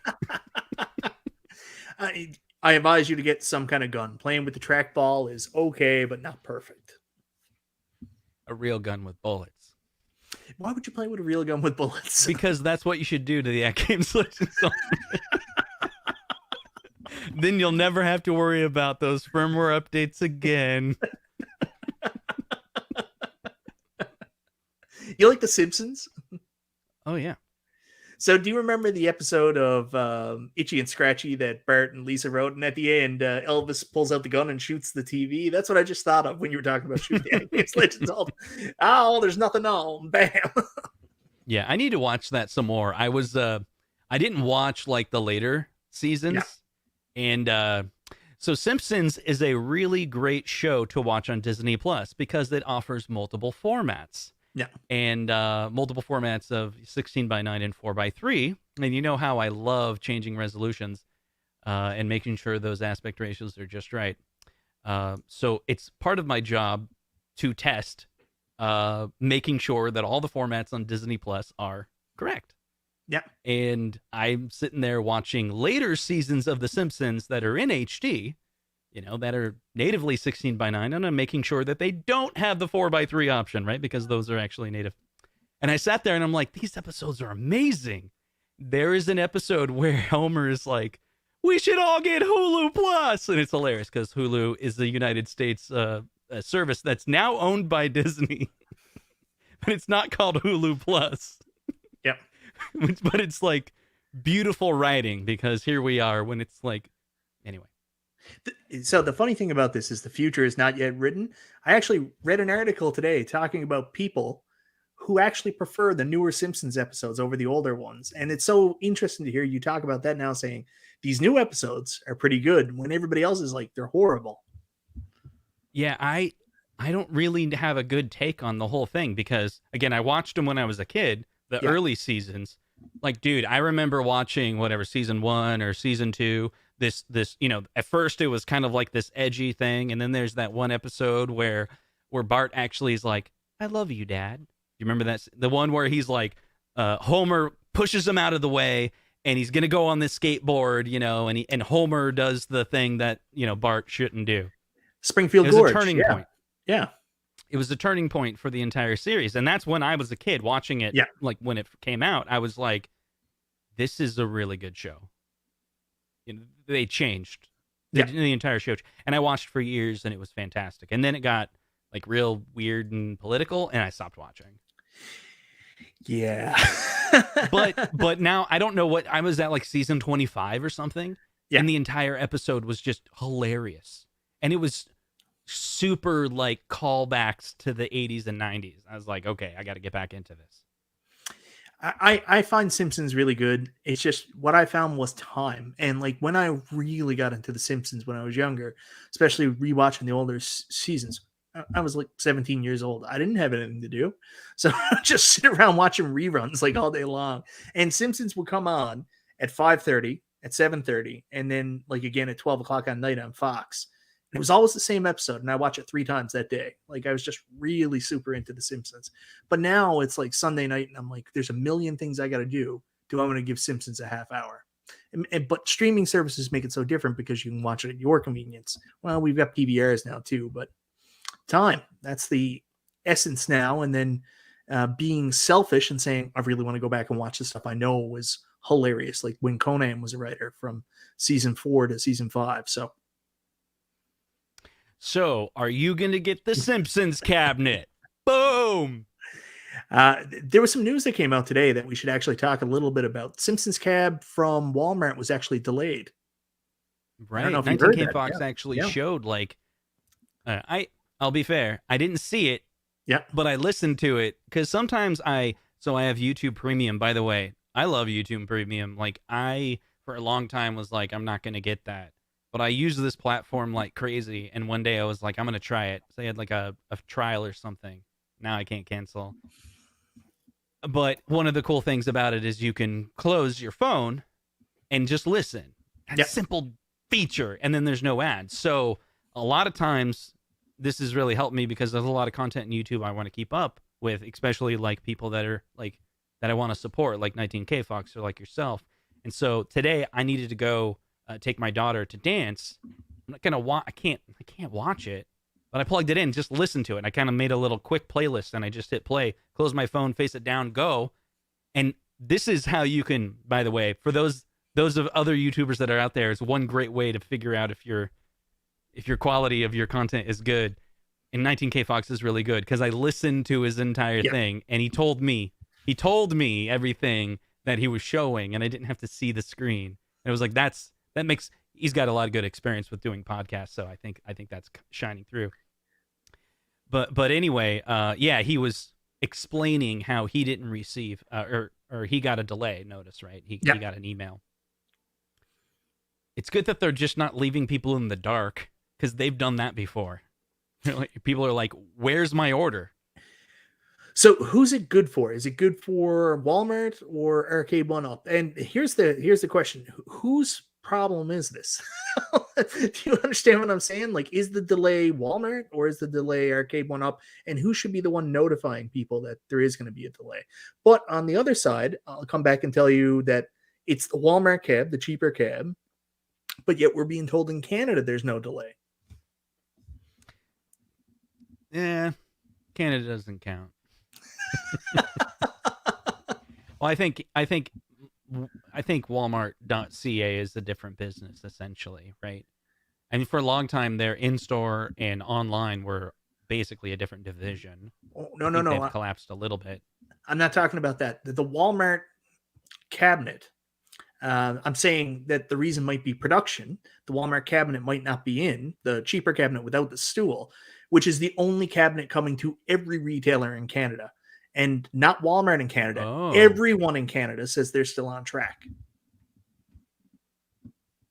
Maybe we just haven't been notified yet that there's a delay on the other ones. So here's to answer your question, I think it is Walmart's place to notify people. And the reason why is because they're the ones that have the email address, not Arcade1Up. So Arcade1Up, if they made an announcement, and this is probably why we sometimes don't hear an announcement, because unless you're buying direct from Arcade1Up, Arcade1Up is not our customer. Wait, we are not their customer. They don't have our email address. They don't have our receipt. They don't even know they sold to us. They sell to Walmart, right? Walmart doesn't share that information back with Arcade1Up. I think sometimes they may not even share with them how many they sold so far. Transactions complete. Yeah, that's a good point. I put the point on where the breakdown happened. Is it that it's not produced yet? Is the delay because they're having trouble producing it, which then will be an Arcade1Up? In my idea, that's something that their PR team should come out with just an announcement to say, hello, I know everybody's really excited about the Simpsons cab. It's going to be awesome. Big move for Arcade1Up. However, we do have a delay. We're still working out some bugs, so expect that it'll be a later release. But if it's just shipping and they've already produced their content and it's just in the water waiting for Walmart to get it through the ports, then that's a Walmart issue, isn't it? Yeah, well, see, the reason why we didn't get messaging from Arcade1Up is because they found out from 19K Fox's video. I don't think I'm joking. That's crazy. I think, yeah. Well, that's true. That's true. I think part of their business, there's not great communication. There's evidence of not great communication from their marketing department. We feel we get good communication from John, but we all know John's doing that out of the goodness of his own heart. Yeah. Not because it's a part of a business plan. Yeah. And we love John for that, and we need to support John for that because that's just him. There's a couple things like that. Like a slightly different subject, but like Unico's coming out with the screens, and there was a couple comments where people were like, "Oh, I called this day one. Why didn't Unico do this day one? And they're doing this because SNK and the deal with them is sour." And I'm like, I'll tell you straight up, these monitor deal, that's all Jay Mason, not SNK, not Unico. It's all him. It's his project because he's an arcade owner. He's an actual arcade owner and operator, and he actually wants a supplier out there that has mass quantity that can serve the arcade community. And few people like yourself or like myself are saying, hey, Jay, that's really cool. You could also have customers of the Arcade1Up group, not AtGames, because AtGames is 16:9, not iArcade, because they don't really like you swapping their hardware. That leaves you with the MVSX, and that leaves you with the Arcade1Up. And I think the community that we support would enjoy that. And that's why I made a video with a thumbnail showing Arcade1Up. Not because Jay told me to, but because I was like, that's who I think should be marketed to. and you don't like that. Like, not that he doesn't like that, but that's not what he's going for. Yeah. And I'm like, you know what? It's probably not going to hurt your business, so I'm going to tell other people these could be a good mod for you. But it reminds me of John D. There's all these things that are not really Arcade1Up. It's like, it's John D. You know, like he's got his own little passion, and then he's reaching out to us and saying, you know, let me communicate to the community and make sure that you know information that I can kind of share. Yeah, I think people miss that, and it must have been hard for John. I wasn't in communication with him really at the time when this happened, but what I've learned is he does this stuff, again, out of the goodness of his heart. Like, he doesn't have to do this. I mean, it's not his job. And he's going out there trying to promote the company and work with the community. And then he got all that lashback. I mean, like, what a kick, you know, when you're trying to do this thing for the community. Then he went away. And I think we saw, without John D, what Arcade1Up's community involvement was. So it was silence. So I'm glad he's back. Yeah. So going back to T2, I think there's this very simple idea that I think we should all understand. I think Arcade1Up knows $6.99 one game is not going to appeal to the masses. Yeah. Like, say, like maybe even Big Blue at $5.99 was justifiable, right? I think they know that, and that's why it's $6.99. It's kind of like this. Like, what if it was like, okay, cost, margin, everything like that, it's probably going to be $5.49, and they're like, no, I'm running the numbers. We're only going to sell half as much at that price because everyone's going to hate it. Crap. We got to raise it up more. Like, you know what I mean? It's going back to that project management thing where you're like, there's this graph where you're like, if you sell it at this price, only so many people will buy. And so you're like, well, we got to cover the cost of not selling as much. And then so you go up a little more and you're like, yeah, but less people will even buy. And then you find this perfect spot. Yeah. And that perfect spot is $6.99, I guess. Because again, I don't think it's one for one. There's no like, if they make one cabinet, it'll cost this much. If they only made one cabinet, they'd have to sell it for a lot of money. So if they sell a ton of cabinets, they can sell it for less, right? Except for, are we going to buy 100,000 T2s? They're not, and their cost went up. So this is the figure that will work. I know people are getting anxious. We should probably wrap it up. We're almost at an hour and a half. I could go 5 hours. I got problems, Justin. You know, you've talked to me before. I could keep talking. So wait, we're live? Yeah, we were just having a Zoom call. But a lot of people are asking the question. Hold on, P-Dub's if T2 was $4.99, would you buy it, or is $4.99 too much for one game? No, I think $4.99 would be about $6.99 Canadian. I think, I would have bought it. I think I'd be much more interested in taking a chance on it, because if I didn't like it, then I could probably resell it for somewhere between $400 and $500. That's the way my mind works. But I want to ask the question: is there some concern that this might be a test marketing thing where it's a big title, Terminator 2, and then if it does sell, could this start a precedent for more cabs to come out with just one game on it to retail? Or do you think it's just an anomaly? I think you may be onto something, but I don't think any type of revolt or community, let's put our hands together and say we're not going to fall for it, will make a bit of difference. No. Because there's a whole bunch of Terminator fans that don't even know they're buying an Arcade1Up. They just saw an arcade that's got Arnold's face on it, and they hit checkout. And when they get it, they're like, what's this Arcade1Up logo on the side? What the hell is Arcade1Up? What is Arcade1Up? Have you ever talked to someone like at the store about Arcade1Up? Oh, yes. Yeah. Those are fun conversations, because you're like, hey, you ever had one of those? I've bought a few. Yeah. Do you know much about it? Do you know where you could find information about it? You could try YouTube. There's some good YouTubers out there that cover it in detail. Should look. But they're like, it's like, what is it called? The 1-Up Arcade? You know what I mean? Like, they don't know the vernacular yet, right? But they're like, they say the same thing every single time I talk to the person. They're like, do they have a Mortal Kombat? Can you add more games? It's like the same thing. I was like, well, there is a hack out there, but no one's doing it for some reason because no YouTuber wants to release it. So, well, the hack is eventually going to come, and I think honestly, you know what? I think it might help their business. Believe it or not, I think people will buy more if they figure out they can hack them. A company that my company sued. Made $50,000, 50,000 units a year of something that was used for just plain Jane purpose. And when the hack came out, they were making that, they sold that many units every month. We then sued the crap out of them because they did it by stealing our IP. But anyway, that's besides the point. Sometimes that's an incredible marketing strategy. Yeah.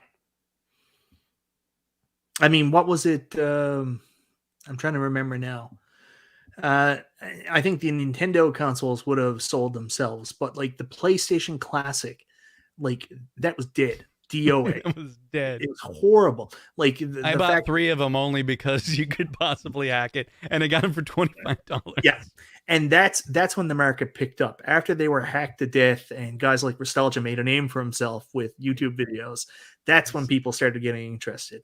And it's true, the same. But I think Sony still lost money on it. Oh, like they had. Like even with the hack out there, they were done. You know what I mean? Like because they were still discounted like crazy. But what were they thinking? Like I mean, people shit on Arcade1Up and say, was this not tested?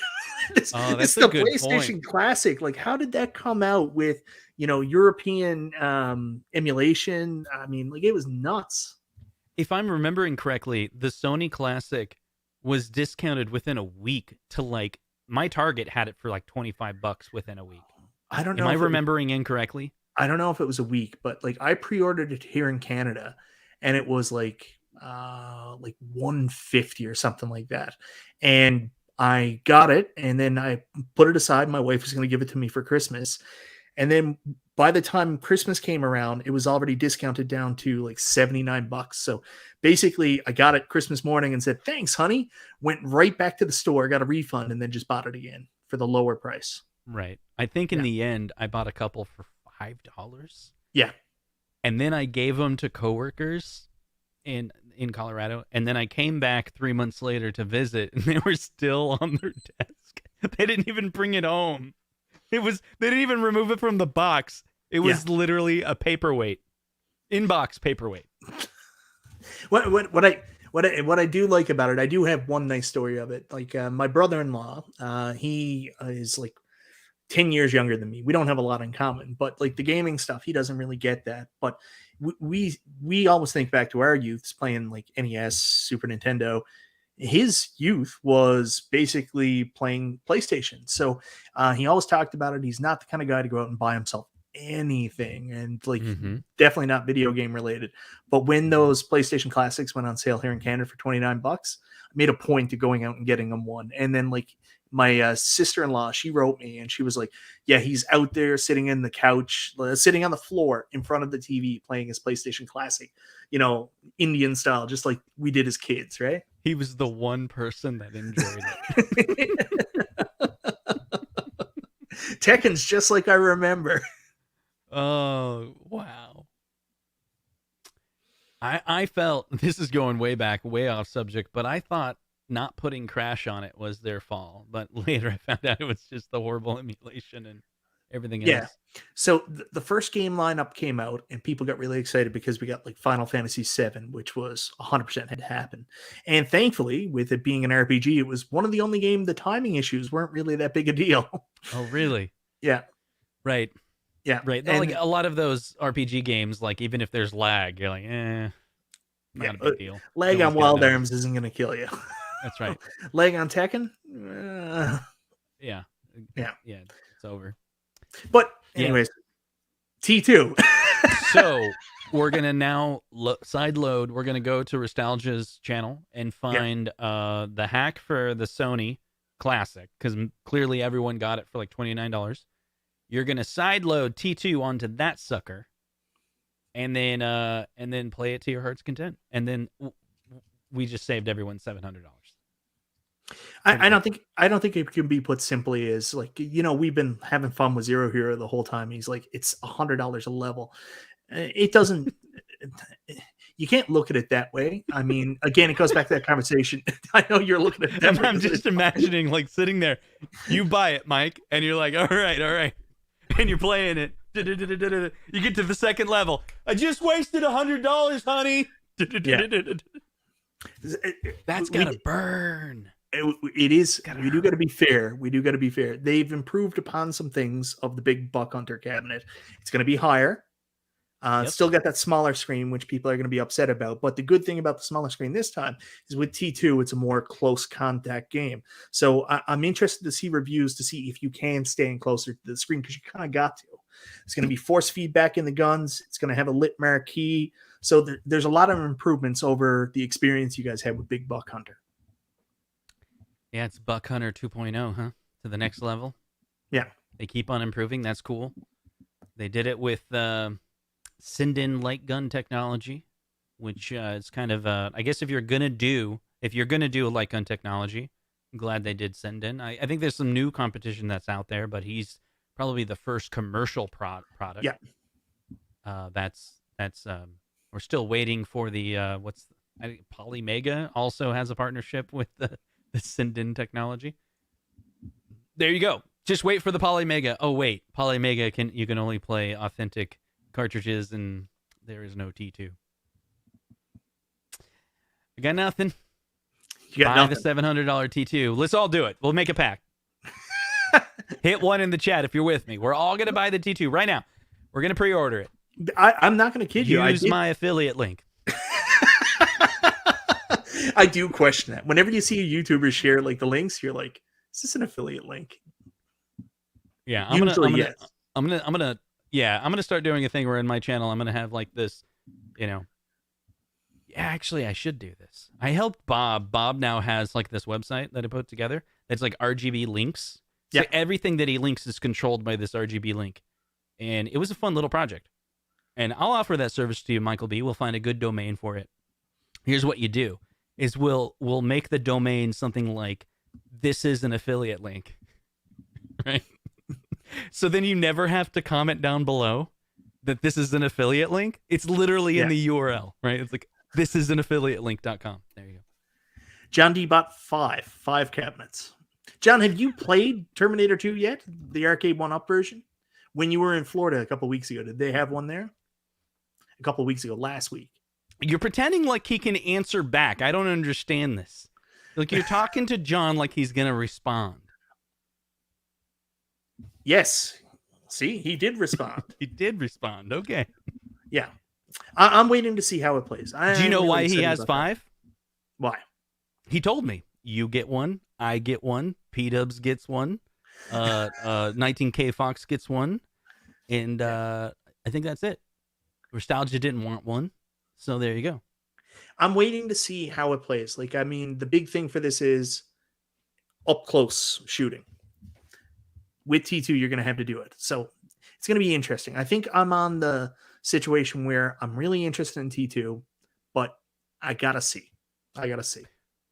So you're waiting for a review, and then you'll make the decision of whether to buy. I'm waiting for 2 things. Hopefully, there's going to be reviews where people that I find to be genuine give their opinions. And then I'm also hoping Best Buy here, not Best Buy, the Brick here in Canada sometimes put out demo cabinets that I might be able to stop by and test it out for myself. When I was going back and forth with John, we kind of alluded to that earlier. Licensing prevents other games. Yeah. That's the reason. Like, everybody's up in arms about the one game thing, but this is one of those ones where you can't just throw anything on it. Like, a lot of people are saying, what other midway games there? I think another option was Carnival, but I mean, you have to get the people from Terminator to agree for that game to be on the cab, then it has like to The work. Simpsons. It's the Gracie Films cab. It's not the Simpsons cab. It's the 21st Century Gracie Films cab. They reached out to them and said, "We are going to build you an Arcade1Up, and your property is going to be at retail store that your employees can purchase. Wouldn't it be so great? And you're also going to make a ton of money from it as well because you're going to get all these royalties."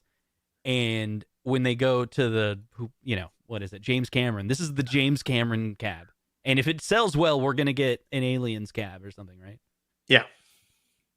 So, I mean, it is what it is. I'm interested to see. Today was the pre-order. I'd love if there was some way for us to get that kind of feedback and get that kind of information to see how the pre-order did today. I know a lot of people were all over saying, oh no, one game, not going to buy. But yet I saw all over Twitter, I also saw a lot of people really happy that pre-ordered immediately. Our buddy Garage Gamer, he grabbed one. I saw other people grab one too. Other gun games will have more games per cab. Yeah, we mentioned that. This was a one-of-a-kind, unique situation, we assumed.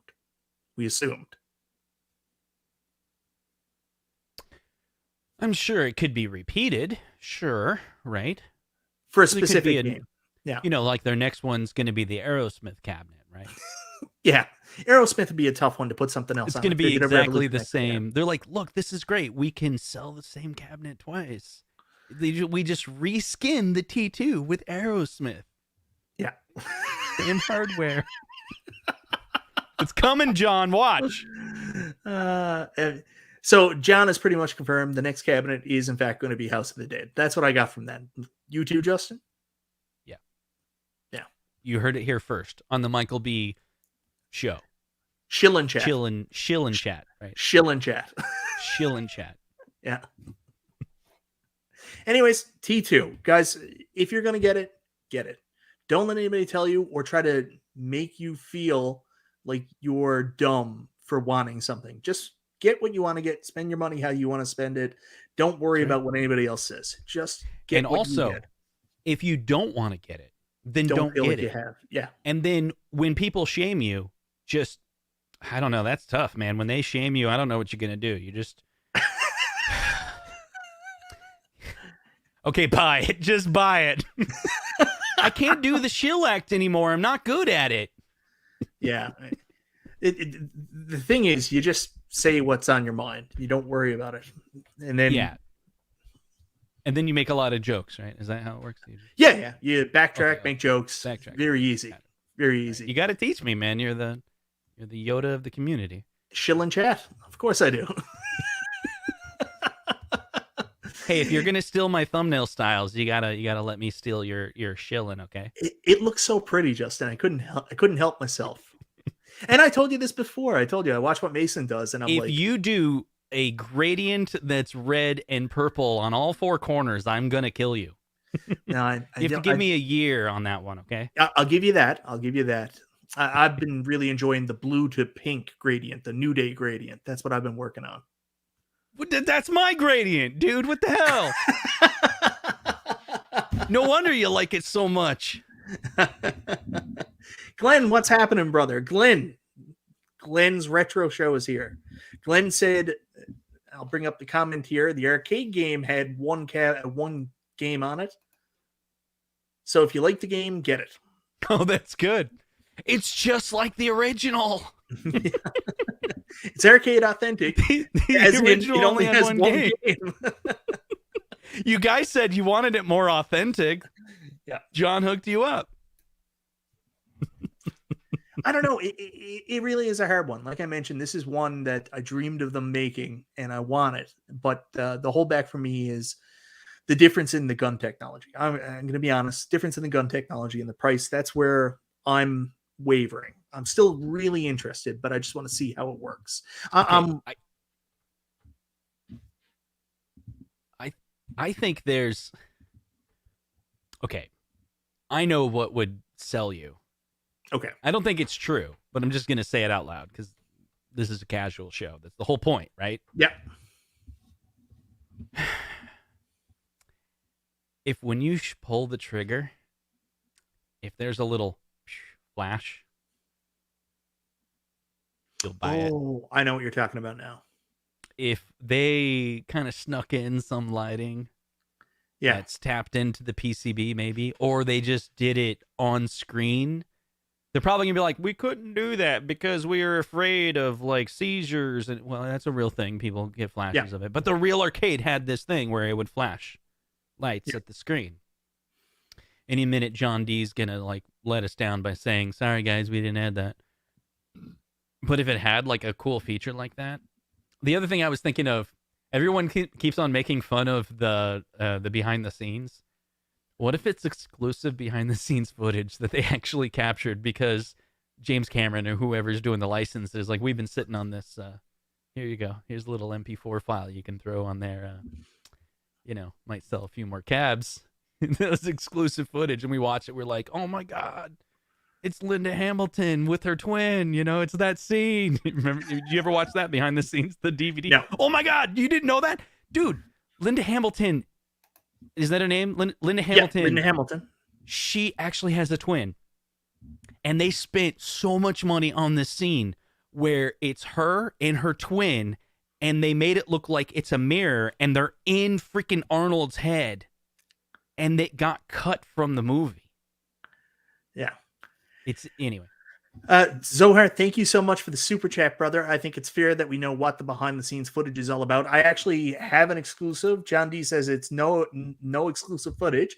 That's true. It's not exclusive, but the behind the scenes footage is actually Linda Hamilton's and James Cameron's divorce. Every court proceeding.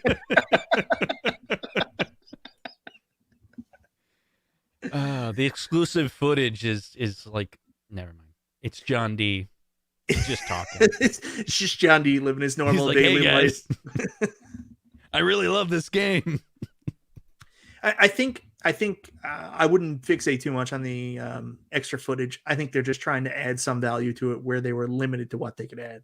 That's John, do us a favor. Go tell your web devs over there to just move that bullet point down a little bit. Because it's kind of like, it's kind of disappointing that you put a second bullet point. Come on, man. Come on. It only has one game. Just own it. The second. Here, let me fix it. Do I have the ability to share screen? I can share screen, right? I think so, yeah. I think I can. Let me fix it for you, John. Let me do this. Okay. All right, let me share my screen. Share the screen. You have to approve it, though. I will. Mike Gartner, my buddy here, the guns do have force feedback, believe it or not. That is another... There we go. Okay, so this is it. Right down here. Let me fix this for you. Okay. We're going to do this live. We're doing it live. Okay? It's right there. There it is. $4.99. Yep. All right. Let's inspect that guy. Grab it. Okay, let's move him somewhere down here. There you go. Yeah. Is that better? Okay, I got to put it inside the UL. Yeah. There we go. Yeah. Judgment Day. It's a little off, but it's close. Look how quick that is. Yeah. Live demo right there. Behind the scenes footage is a part of the features, not the games included. Let's make sure this is how it's supposed to look. So the behind the scenes footage, Justin, I'm going to ask you a question. Do you think it's real-time copy editing? John, he's mentioning what you're doing now, but do you think it's real-time Arcade1Up footage about the making of their cabinet, or do you think it's going back to the making of the game? No, I'm asking a serious question. Making of the game. No, but is it like Arcade1Up staff like putting this together? I hadn't thought about that, but that's pretty funny. There we go. Terminator 2 Judgment Day. Yes, one game. And then $4.99. I fixed it. My DMs are open. My commissions are available. If you ever need help, John, just let me know. I do this all day long. Wow.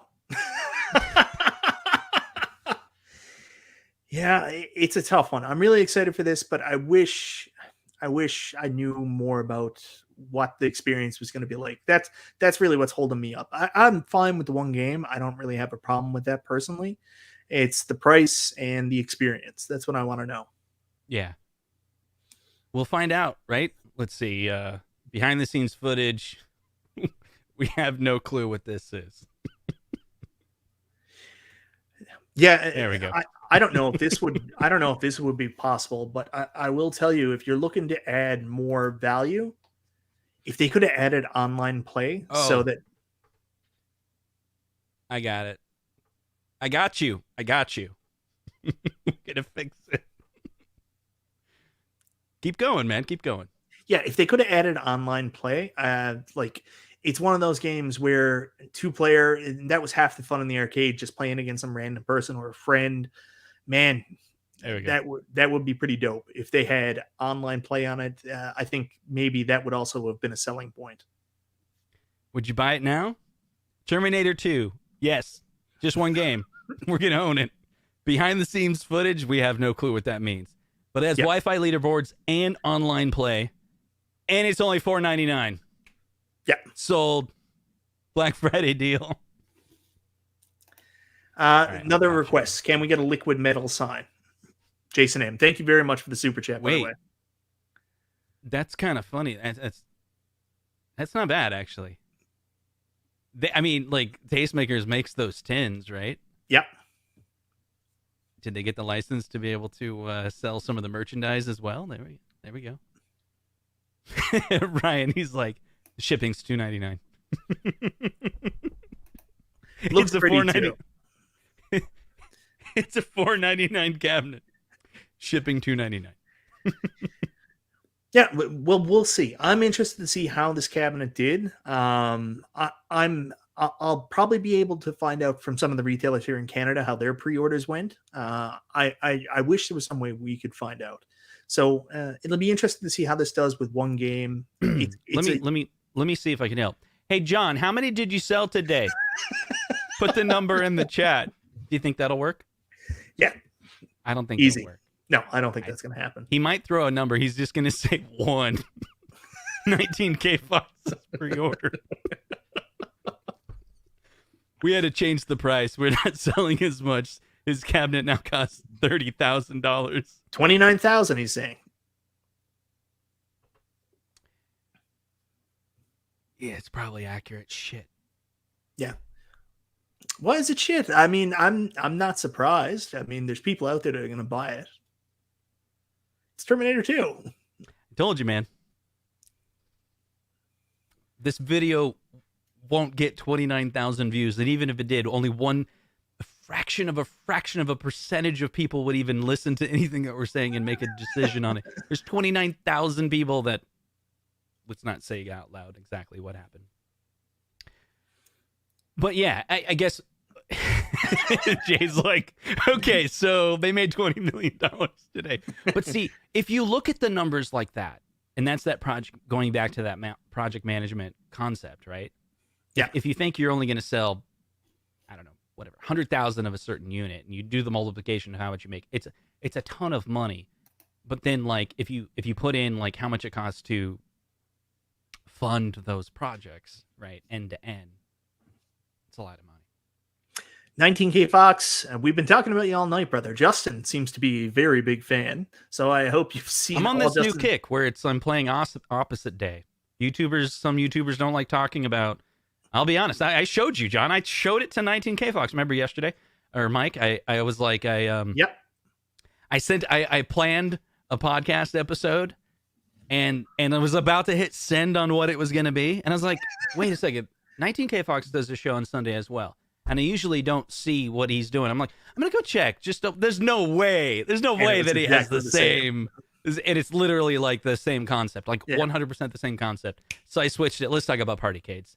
And then I felt, I'm going to tell him that. And you know what? I'm going to send all my people over. Everyone that's watching be like, and I even stayed on longer so they get up to the point where it was right when 19K Fox was going to start and be like, everybody go raid 19K Fox, right? Because I think that's the nice thing to do. I'll be honest with you.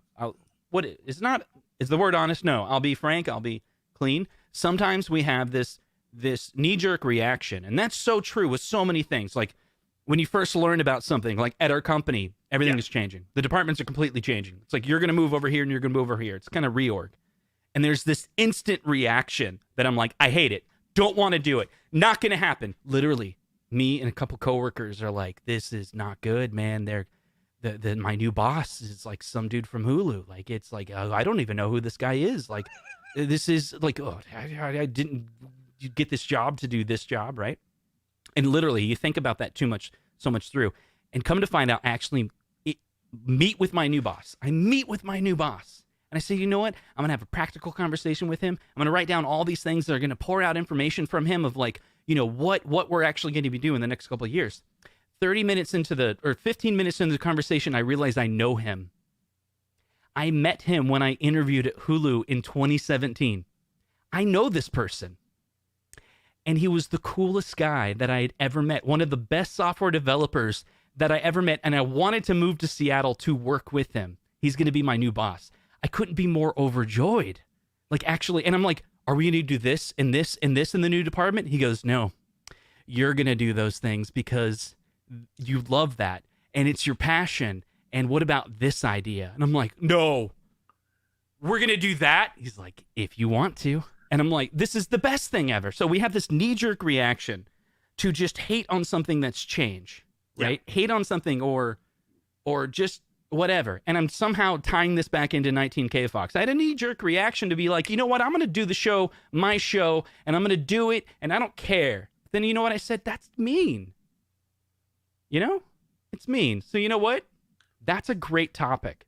The dates in which the Arcade1Ups are coming out is a great topic. And he probably researched because he does great shows. I'm going to flip it. I got a new set of subscribers that are interested in Defender who are brainwashing me to buy it. Let me own that.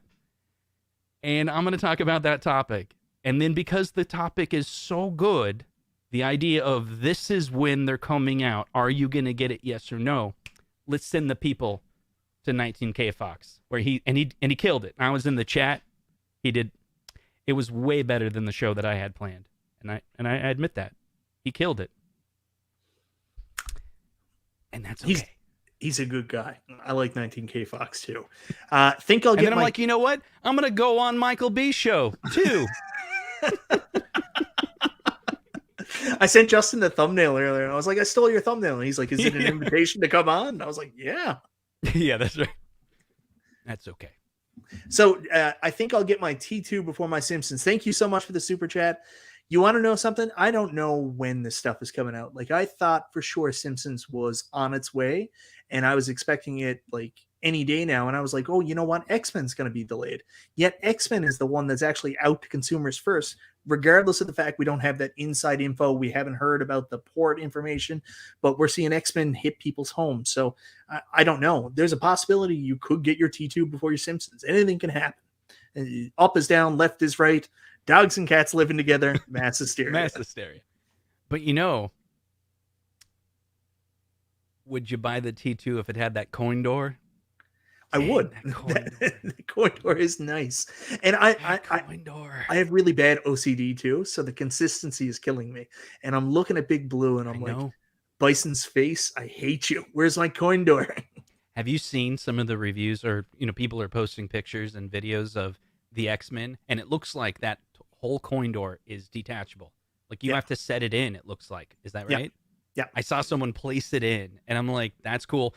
Literally, John sent the picture, and I think he sent it to you and a few of us before he kind of, we got an early glimpse of the coin door. My response to him, straightforward, straight up, was, so you went with real coin doors. And you can put a coin in there. And then I was like, wait, no. That's a button. Are you serious? The button is real? You can press the button and he's like, no, calm down. It's not real. It's just a mold. And I'm like, but that button works, right? And he goes, no, it doesn't work. It's not operational at all. And I'm like, but how did you make it? It looks like you can press the button. But what I think is it's going to be the #1 mod is wire that, put a button on it. Make it so, because your kid's going to come over and they're going to be like, what does this button do? What does this button do? Make it do something. And I told John, I was like, if it doesn't cost much more, wire that sucker up Make it functional. Maybe you don't throw a quarter in there, but make it where you can tap it and actually add a credit. Maybe there's a reason why they can't do that. But we'll do that. We'll complete it. I think third-party community will do it. I think we're closer to seeing maybe lights in the coin doors through some kind of LED light in the background or something like that than we are functional buttons, because that's an easier one. But the community will do it 100%, and it's a great idea.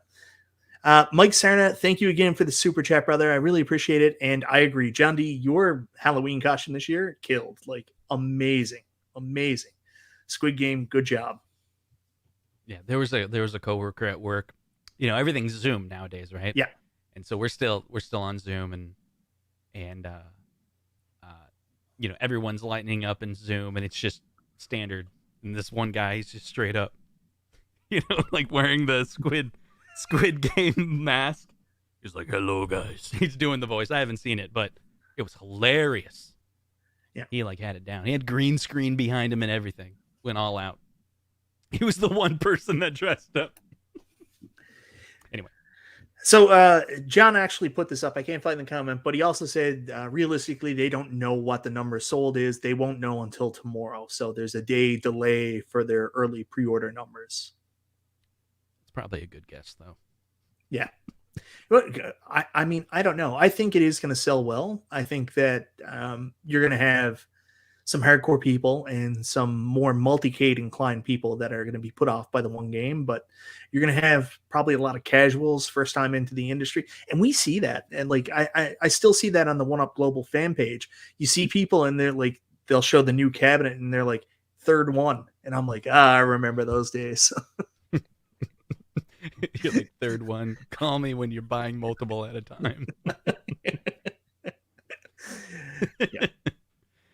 I have done that. T2, one game. Well, we knew it was going to happen. I think even John D let us know ahead of time. Yeah. He's like, there's a cabinet that's coming out. That was one game. And that was probably a year ago. We just didn't know what it is. And I guess it stung. Here's the thing. Like, I think what it is we're all really good at spotting differences. And so you're like, hey, Arcade1Up came out with a new... What the heck? It only has one game. We're like, well, yeah, of course it does. It's the difference. You're pointing out the difference. Yeah. It's the obvious difference. It is. It is what it is. Why is it such a big deal, though? Before we go, that's the question I want to ask more than anything else. I'm seeing people come like, why is it such a big deal? Is it a difference in value? Is it? It's kind of funny because I don't know that Street Fighter, the first one I got that has three Street Fighter games in it, basically has one game. Yeah. Maybe it's because they came out with 12-in-1s with a big variety of games, and all of a sudden this one has one. So it's this big contrast. Yeah. They thought that was the new normal. Maybe. So I just before we go, I really want to bring up this comment by Console Fanboy. I love this because he's making all the satire videos about Arcade1Up YouTubers making Arcade1Up news videos and stuff, but yet his content is really derived from Arcade1Up doing stuff. So I mean, technically, it's the reverse order.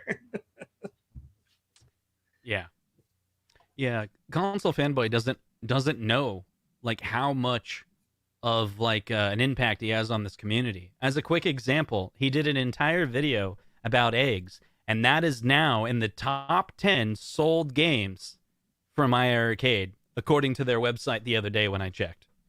And so for a small channel like that to make an impact on iArcade, what does that tell you? I'm not going to finish the sentence because then it's really sad.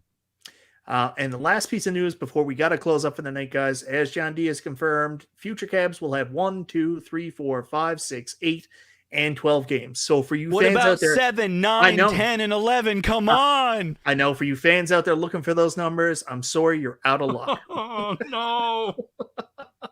No. I want a cab with 7 games.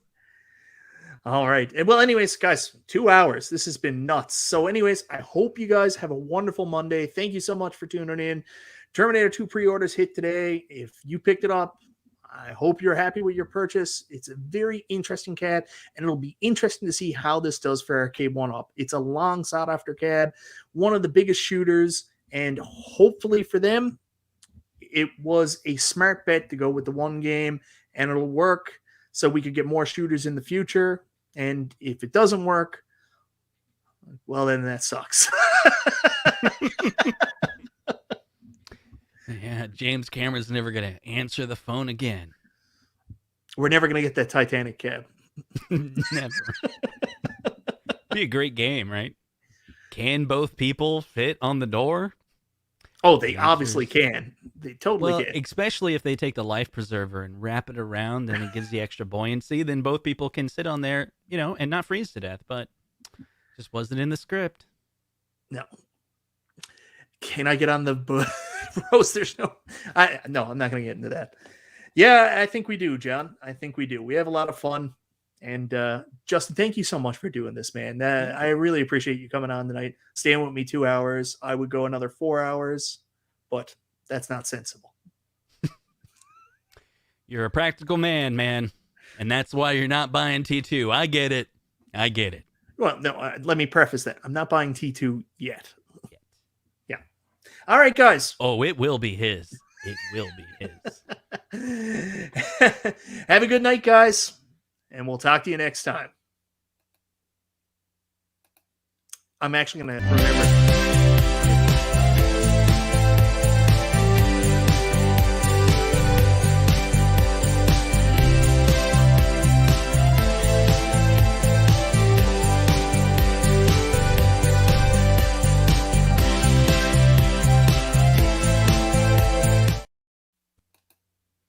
You're still live, dude. No, I'm definitely not live. I'm sure Justin will write us and give me an answer. You're live.